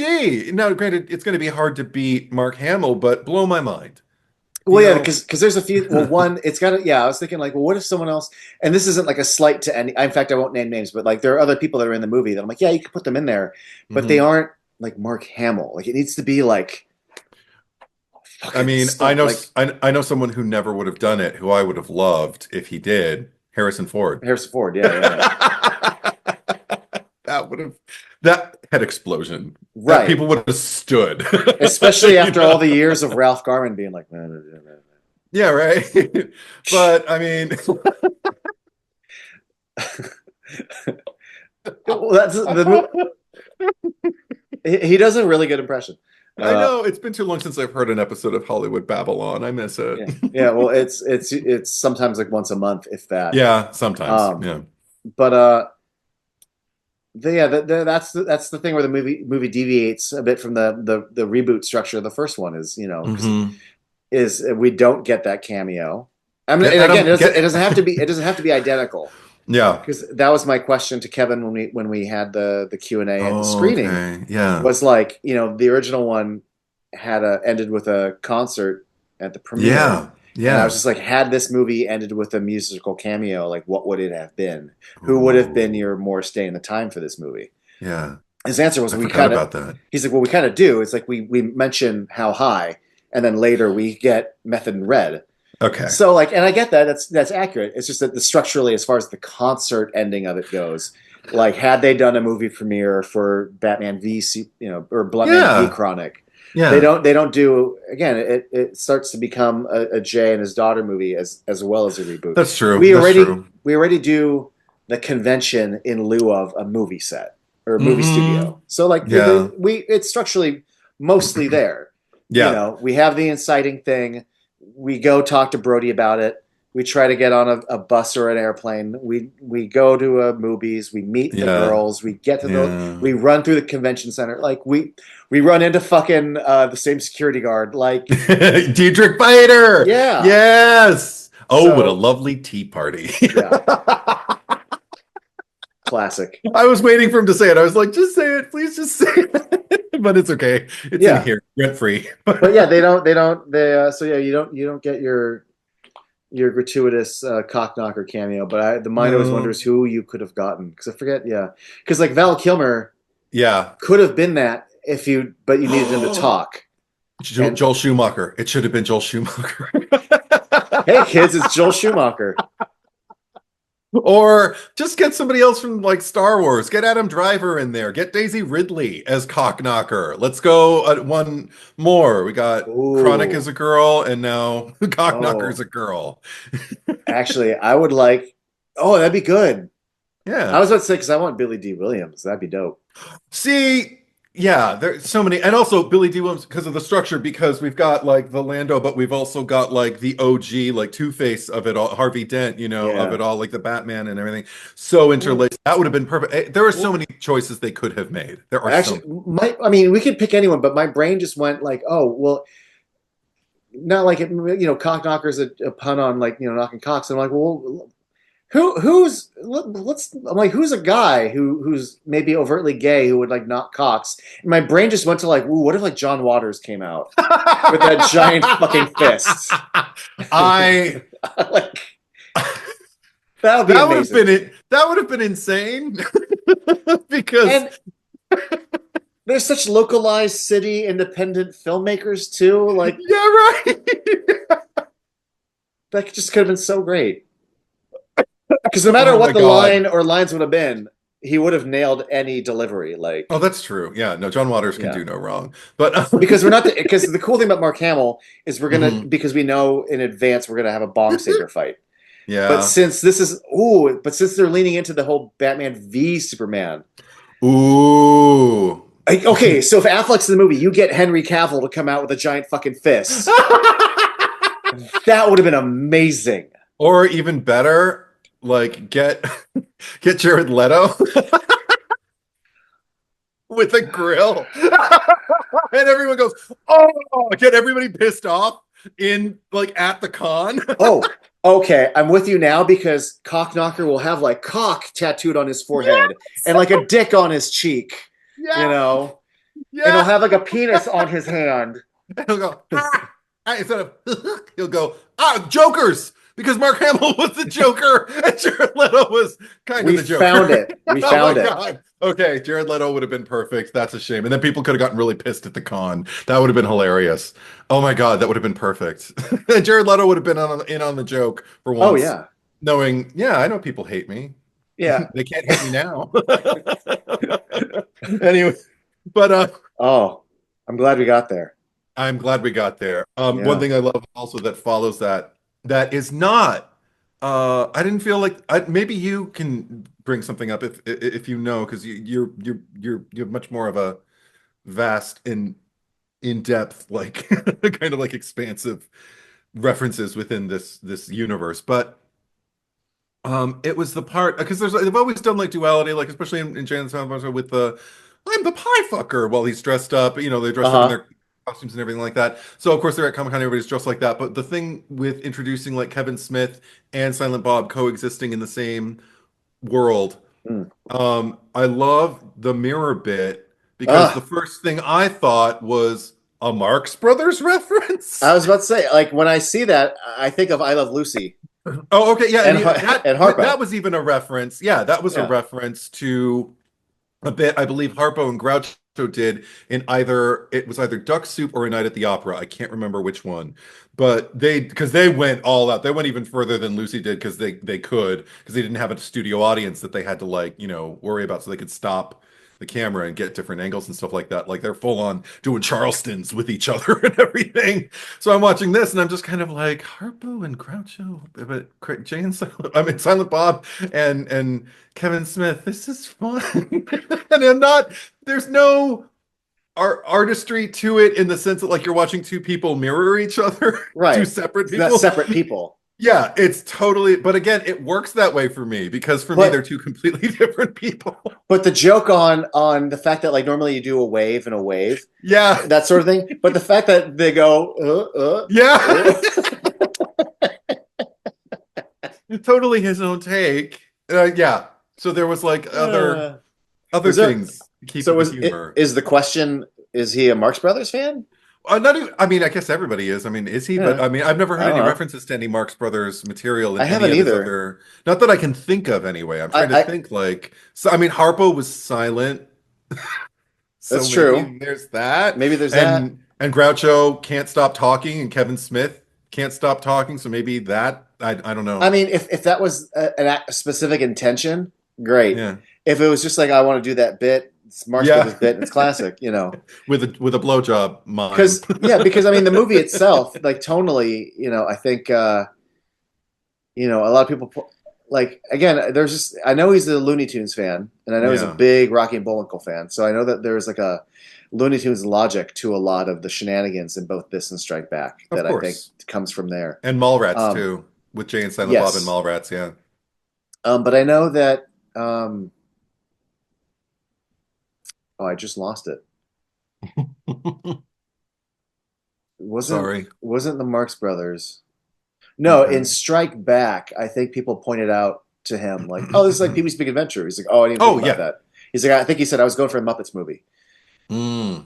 Road trip movies. Yeah. Yeah, but like, I mean, Strike Back, it's definitely there as far as Oh they literally are on a bike going through the yeah. back lot. Like, Yeah. The second you're on a back lot with people like dressed in their various kind of like genres and everything like yeah, that, and it's just like, yeah, my mind goes to Pee but Wee but before Muppet movie, but yeah. but I think with this, I think the overall thing is just Looney Tunes logics. But if there's Marx Brothers, great. Hmm. Um, but There's got to be a soundbite of him somewhere like talking about Groucho or something. But he has a surprising random. We all have Mhm. our random things that we're fans of. Like he doesn't talk about a lot, but he does like David Mamet. So the Yeah. fact that Silent Bob does the fucking speech from Glengarry Glen Ross, Yeah. which you could feel 70% of the audience not knowing what the fuck it is. You could hear the shift.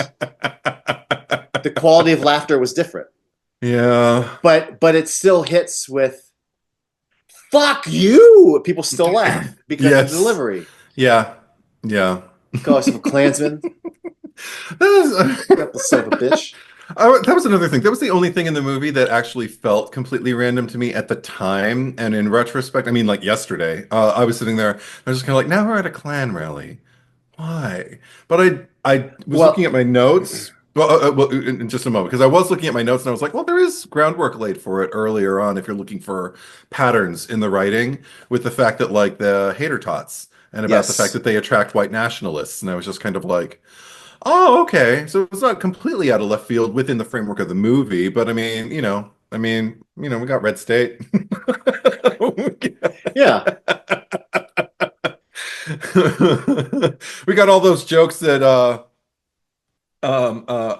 Chris Rock made in Strike Back as what the director. What was the director's name? Shaka Luther King. Shaka Luther King. Doing bits I wouldn't repeat for No. $1 million, but that I will watch over and over again and laugh every single time because Chris Rock nailed it. Yeah, yeah. No, But it's funny. yeah, Yes, there's a bit of a setup payoff with white nationalists, and then we've got Klansmen. right. But my brain, when I first saw it, my first response was just, well, Kevin Smith loves the Blues Brothers, and the Blues Brothers, disrupt the fucking Illinois Nazis. Right. I just thought this was his Illinois Nazis bit. I didn't think about that. Okay. It doesn't feel like a direct reference. I just felt like that No. was, I'm gonna do that. Sure. That But makes then, sense. yeah. Okay. Hmm. One of the things I do like about that scene, though, too, is because it felt like, in Strike Back, it is a bit of like self-fulfillment. Like, I'm gonna write a movie where I get to lightsaber fight Mark Hamill. Like, what a fun day for me on set. And I know Right. as a kid who used to like to do theater in high school and stuff, I think he was like, I want to get to do fucking the monologue from Glengarry Glen Ross. Right. I know the bigger fulfillment is I get to wear an Iron Man suit, but like he got to have it twice. He's like, no, I get to do fucking Mammoth on screen for like 2 minutes. Was it actually him in the suit? No, I don't think so. Okay, I wouldn't. Yeah. But Hard to direct that day. Oh, but he gets to do the thing where That's the thing you want to do. Right. That's the thing. That's the dream. Yeah. Yeah. And you know what's great is that we have all these shots of him on the outside, but the first time they cut to him on the inside, there's no joke. Everyone in the theater laughs, though, because we know the language of the Marvel movie. So just seeing Silent Bob's face, everyone bursts into laughter. Yeah. And on paper, it's not a joke. And No. it's still fucking really funny, though. I love it. Yeah. It's just, well, sometimes it's just putting someone in a place they don't belong. Yeah. I mean, there's, again, the logic police, if you want to do it, will ruin that scene for you. But the cartoon brain lets you enjoy it. Yeah. Because even in Strike Back, you're like, why would that dildo be a real, or not the dildo, because Cockknocker has a dildo, but like, why would that bong that's supposed to be a prop Yeah. be a real bong saber? Mm-hmm. And everyone on set's not acting surprised, so I guess it is a real bong saber. Because the payoff from Mallrats is he can use the Force. Yeah. But all of a sudden, it's like, okay, so these are real bong sabers. Got it. This is how we were supposed to film the scene. Yeah. Because I guess that's just whatever. I don't give a fuck. But just you're not supposed to logic police it too much. Something also occurred to me. Yeah, go ahead. So for Reboot, it's even more nonsensical, which is Silent Bob gets thrown out of the convention, and there's a scrapyard behind the convention center. Yeah. And the scrapyard has mounted to its sign not just a figure made of iron, but a figure made of iron with a beard and a backwards hat and a trench coat. Like, it's already a Silent Bob. Yeah. What the fuck? Why? Although I just now realized why. Because the convention is happening. It's a Bluntman and Chronic convention of Jay and Silent Bob characters. So probably the Ironworks guys are like, let's make so fucking Silent Bob. We might be able to sell it this weekend, Right. But it has on it already a little circular arc reactor. It's already there and ready to go. We don't know why. And shut the fuck up. It doesn't matter why. What matters is Iron Bob. What matters is we're doing the Iron Man scene. Yeah. And that's our version of the blunt saber fight, is that we're taking a thing that's beloved by nerds and Silent Bob is being put in it, and Kevin Smith is getting to kind of fulfill a thing. But not only does that not make any sense, the other thing that doesn't make sense, and I have to say again, I don't give a fuck that it doesn't make sense, is the fact that Jay doesn't know that there's a scrapyard outside. Jay doesn't know that Silent Bob is wearing an Iron Man suit. So when he goes, "Ooh, you made him mad," allow me to introduce them. I'm Jay, and this is my hetero life mate, Iron Bob. I'm like, why would Yeah. Jay know that it's? Doesn't matter. It's Who just else the. would be in it? It's Who else would just. be in This that? is just a fun, silly moment of a Looney Tunes movie, and it's great. And not only that, but we get to add the fact that Jay's dumb, and he keeps calling him Iron Bob. Yeah. As if Jay doesn't know how to pronounce iron. I was watching it with Tracy, and she's like, Iron Bob? And then she goes, he said it again. I'm like, because Jay's dumb. Sometimes they just mispronounce things. Like Iron Bob. I'm here all for it. I'm just here for yeah, it. yeah. I think I'd probably be more surprised if he didn't assume that Bob was in the armor. That if Bob all of a sudden showed up behind him and he saw, but the person in the armor was already there and he thought it was Bob, and then Bob's there. He's just be like, "But if you're there, who's in that?" Right. You But know? he hasn't even, he says Iron Bob before he sees him. Like he hasn't seen him yet. He That's just true. That's knows. True. It's just like, again, don't worry about it, folks. Don't worry about it. If they did this in Chasing Amy, we'd be like, what the fuck, Chasing Amy? But in this movie. Yeah. Well, that was another thing that I thought while you were talking about this. So it just made me think, like, I think Red State was the last one where the logic, like, really seamlessly worked for me without any questions at all. Even in something as kind of like minute and Tusk that we addressed, which is like, well, all of the blueprints, the anatomical charts that you have show you sewing the arm so that they'd be up here. And so he should be like face down on the floor and not like a little pile of baloney like he is. Or then something like Yoga Hosers where the logic is so not logic that I'm just kind of like, oh, Kevin Smith wanted to do this. He wanted this to happen. He wanted that to happen. That's how I watch Yoga Hosers. So I think that's another thing that helped kind of like transpose the key for me as I even entered into this movie maybe the first time, was just kind of like, okay, but Kevin Smith is in his kind of like, logic out the window if I feel like it. And I'm not going to Jay and Silent Bob Reboot expecting to see like hard, rational things that are, I'm just kind of going there to put my feet up and go like, all right, show me what you did. Oh my God, look who you got. That's what but I also laughed my ass off when like Jay finally does like disclose his true identity Oh my God. to Millie, and she's like, "What are you talking about?" or whatever she says. He's like, "Jesus, for a private school girl, you're pretty fucking stupid. I'm your father." Oh God, no. Oh. Yeah, and her reaction to, oh no. But oh, can I tell you my third biggest laugh of the movie? What? I promised your mom I wouldn't tell you this, but sometimes the right thing to do is to break a promise. Like this one time I promised your mom that I wasn't going to come in her. Yeah.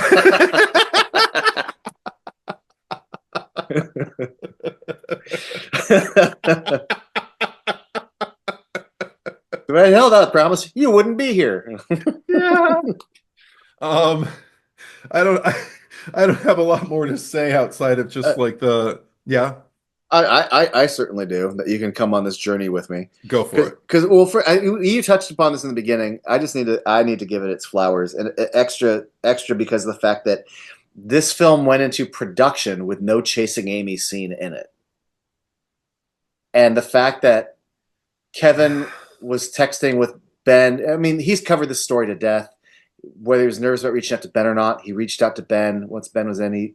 He wrote the scene while they were shooting, emailed to Ben, who read it on the plane. Honestly, not for nothing, it's the best scene of the movie. Mm-hmm.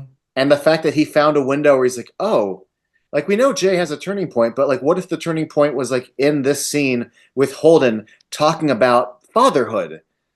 Like it's like it's the scene the whole movie is like building towards. Yeah.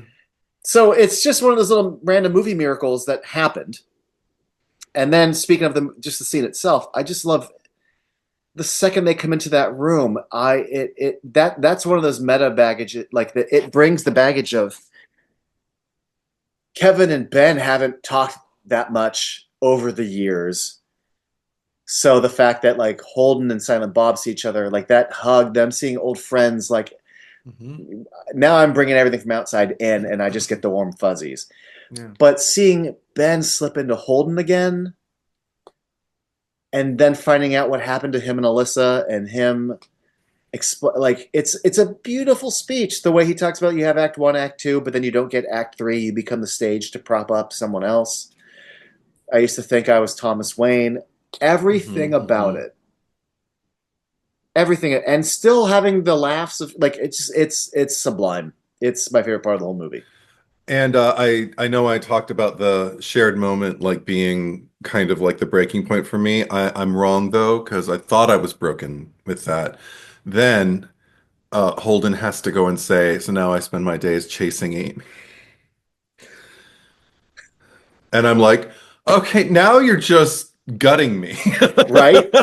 You've already stabbed me and I'm dead. I'm hemorrhaging. But now you're this is overkill. And Not in a critical way though. I love it. But I did feel like, oh my God, I'm bleeding. I'm my wound and is that's the end line of Silent Bob's monologue, and I like that it's not just some line in the middle. Like that's the end of Ben's monologue. Like yeah. you fucking you son of a bitch. Like he really got me with that. Yeah. It's like if you can bleed harder. Like, I mean, it's crying. It's like crying, but I don't know. For some reason, it feels like deeper than crying. It felt like, okay, you stabbed me. Oh, my gash is bleeding. And then all of a sudden I hear something and all of a sudden it goes, just starts Yeah, bleeding.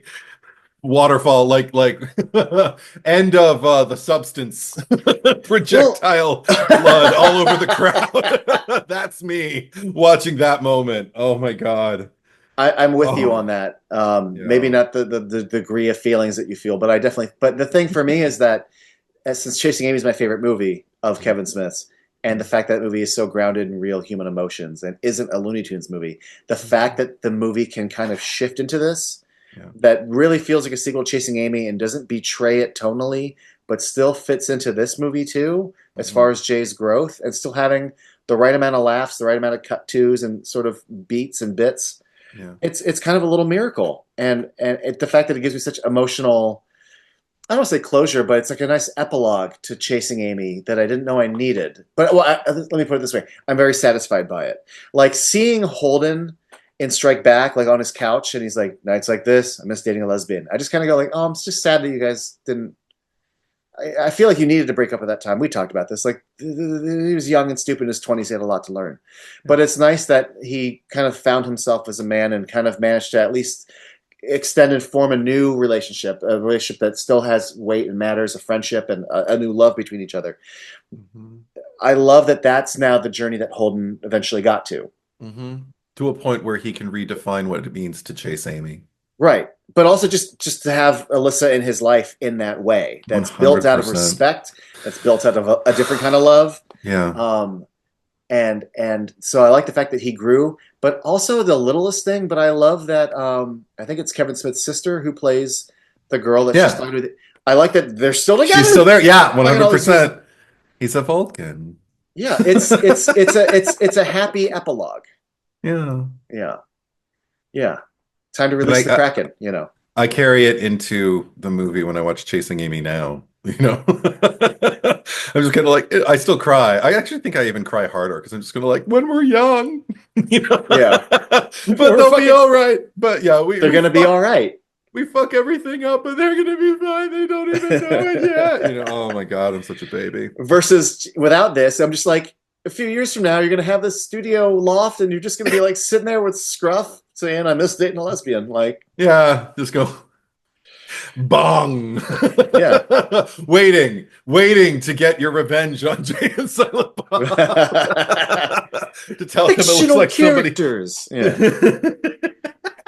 um, Fictional characters. I haven't thought um, about that in a minute.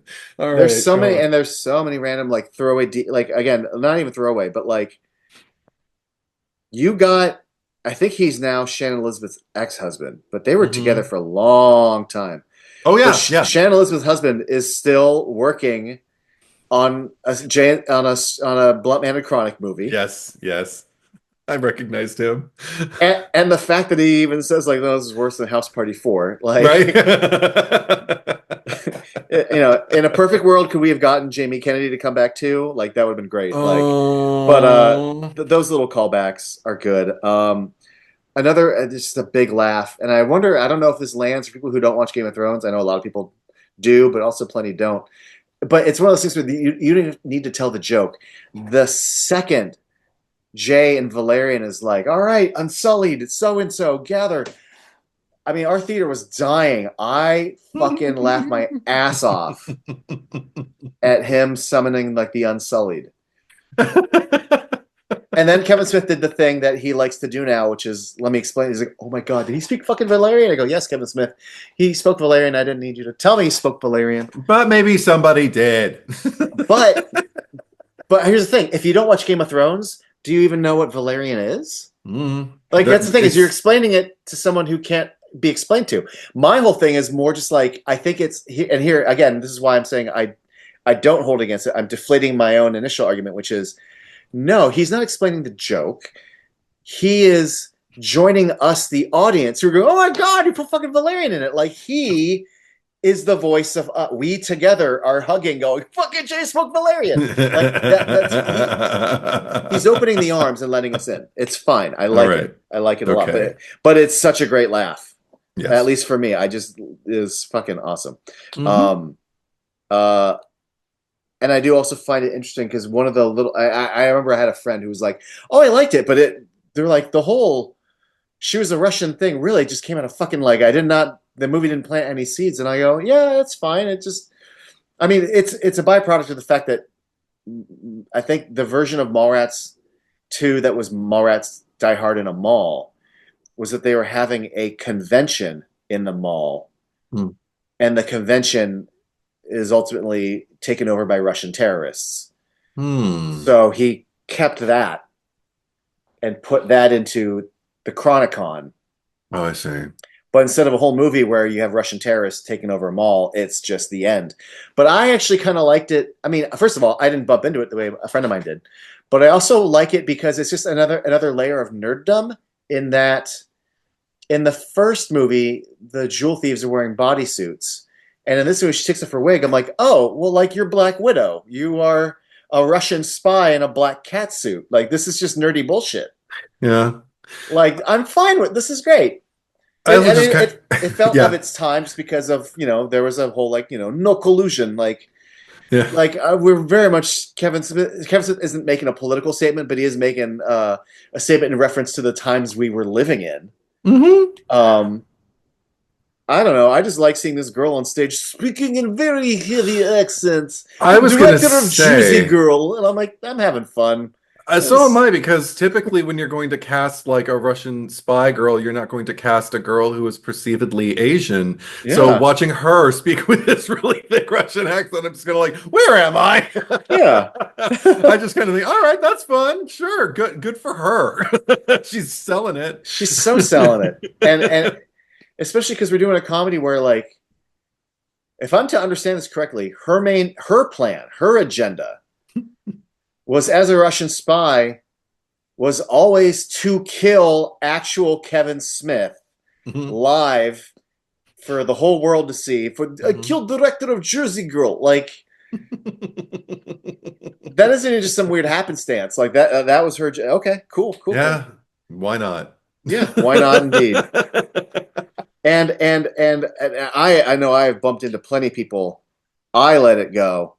But not even let it go. I went on board, but I bumped into many people who couldn't wrap their heads around the Ocean's 12 of it all. Of like, do you ever notice she looks just like Julia Roberts? We're gonna have her be like, and I'm like, yeah, you know what? I do not like that in Ocean's 12. It ripped me the fuck out of the movie, and I'm saying this out loud. I didn't like that.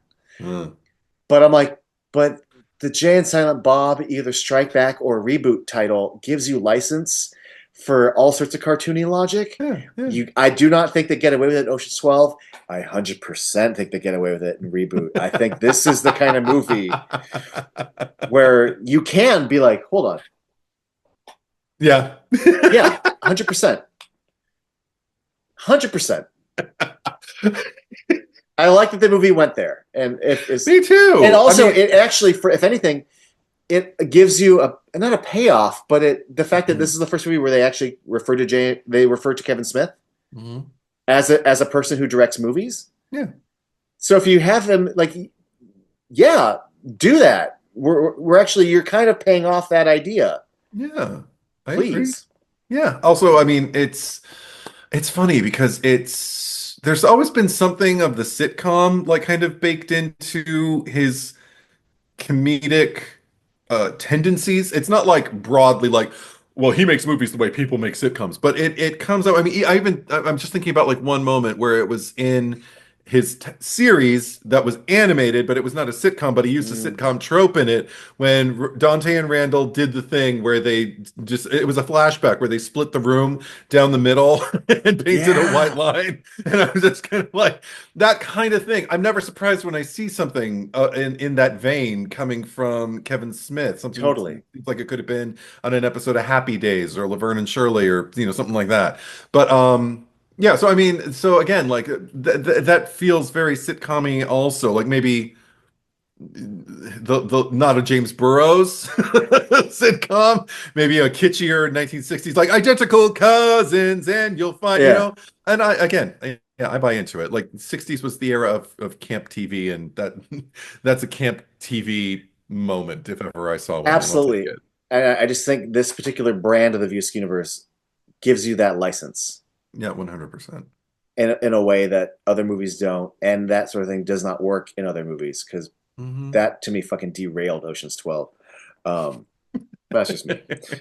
uh, I also appreciate little things, the fact that like and this is more of a real life thing, but when he sees Iron Bob and Kevin Smith goes, I want to see them make a Funko Pop out of that. And first they made the actual reboot pops, but then Mm. later, life imitated art, and they actually Oh, did make an actual. So now that line has a whole new context, and I appreciate that. yeah, I knew you would. Well, I'm fascinated when lines have new contexts. Like, for Yes. example, like when they made Deadpool and Wolverine. At the time, Marvel was very gung ho about making a Blade movie. So when Blade says, "There's only been one, there's only going to be one Blade, ever going to be one Blade," and then Ryan Reynolds looks at the camera, and we're like, "Haha!" Because they're doing a new one. But now it's like, are they going to do a new one?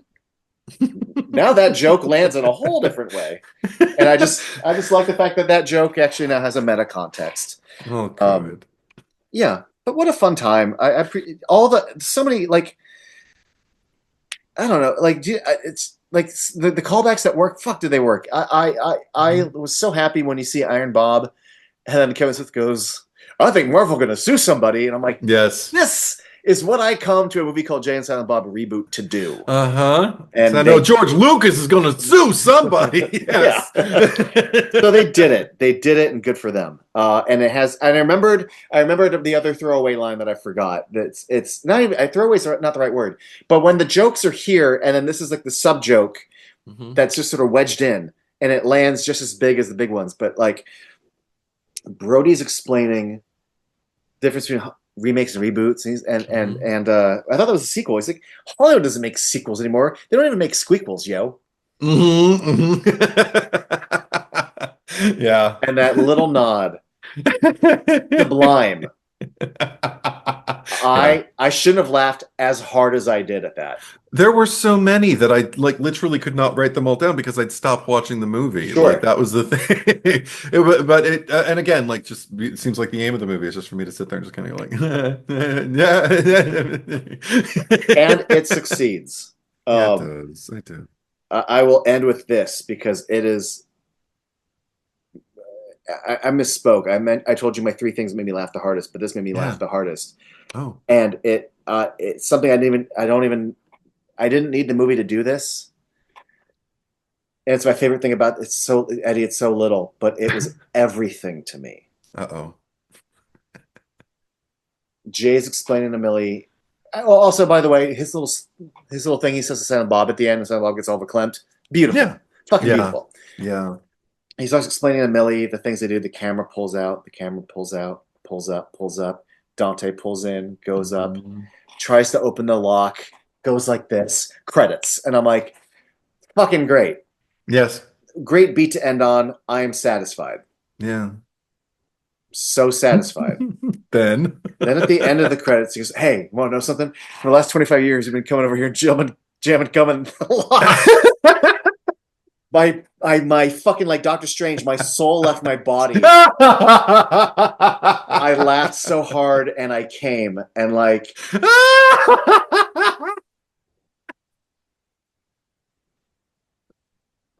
I've Yeah, been in love with Clerks since like 1994, and I a bunch of savages in know. town jamming gum in the locks, and we find out Yeah, that this whole time it's it's been Jay. And not only is that a payoff to, it wasn't even a mystery, but just, no. quote unquote paying off a mystery, but like also, here's the other thing. Well, of course it was Jay. Like I know you never Mhm. said it, but like who else could it have been? Yeah, But fuck, dude. That might have been my favorite Kevin Smith payoff like ever. yeah. Oh Well, my it's god. unnecessary enough for us to go like, well, of course, but necessary or necessary in its success because it's not one of those things that you go like, well, I didn't need to hear that, like the way, Yeah. like Texas Chainsaw Massacre at the beginning. How did he get that sheriff's outfit in that cop car? He Yeah. killed a sheriff and he took his car. Yes. There's a lot of That's why, the yeah. prequels also Star Wars prequels answer a lot of questions. I'm like, well, I Oh didn't need that God. answered. Or it's like I really did not need to I know didn't need that. to know where 3PO came from. I don't give a fuck. Like, I'm alone. I'm just me, solo, just Han, oh, solo. I take that as a Godfather 2 reference, so it doesn't bother me as much. But if we lived in a world where Godfather 2 didn't exist, I'd be like, what the fuck? But yeah, yeah, that's fair. But I see what you mean. Yes, there are. Anyway, But yeah. oh, and I know that was my last point, but I just have to give small. I need to throw flowers at Chris Hemsworth for coming in for like an hour and just fucking crushing, like crushing.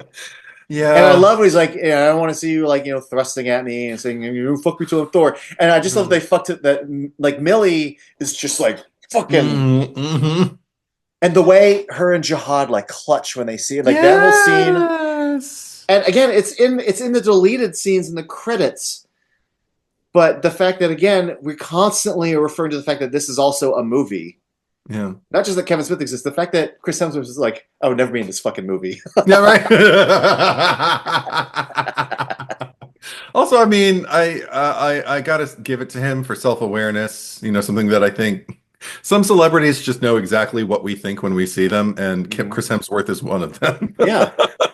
He's probably had enough of it directed at him online and in person, but And Kevin good. Smith wrote a very dense, like almost every sentence is like, and I want you, to burn your dick off or whatever when you get into the laser. The only person that can do that is my wife, and just like all Yeah. that, just constant. Even the deleted version. If you want to go over there, if you're looking for some sort of I don't know, like self fulfillment of your Yes. character arc, go that, Yeah. crushed, fucking crushed. So anyway, props. And it sets up for them to go in opposite directions and for Jay to say one more line that I love, which is just, us stopping the movie is the most important thing we're ever going to do. Again. Yeah. The movie in a nutshell. Yeah. So yeah. Really, really a solid fun time. The love letter, Yeah. the big hug, it all works. I like the hug. So Me too. Me too. The movie is a hug. That's what it is. it is. Mm. So thank you for joining me, Eddie. Oh, you're welcome. I mentioned this like in theory we should be coming back for Clerks 3, but we also have technically skipped over Kilroy was here, which I Mhm. still want to do. Kilroy was here. Okay. So I don't know which one I'm going to try to make happen next, but Okay. you, the viewers, all five of you, we'll be doing one of those too. Yeah. Cool. Yeah. Fun! Bye.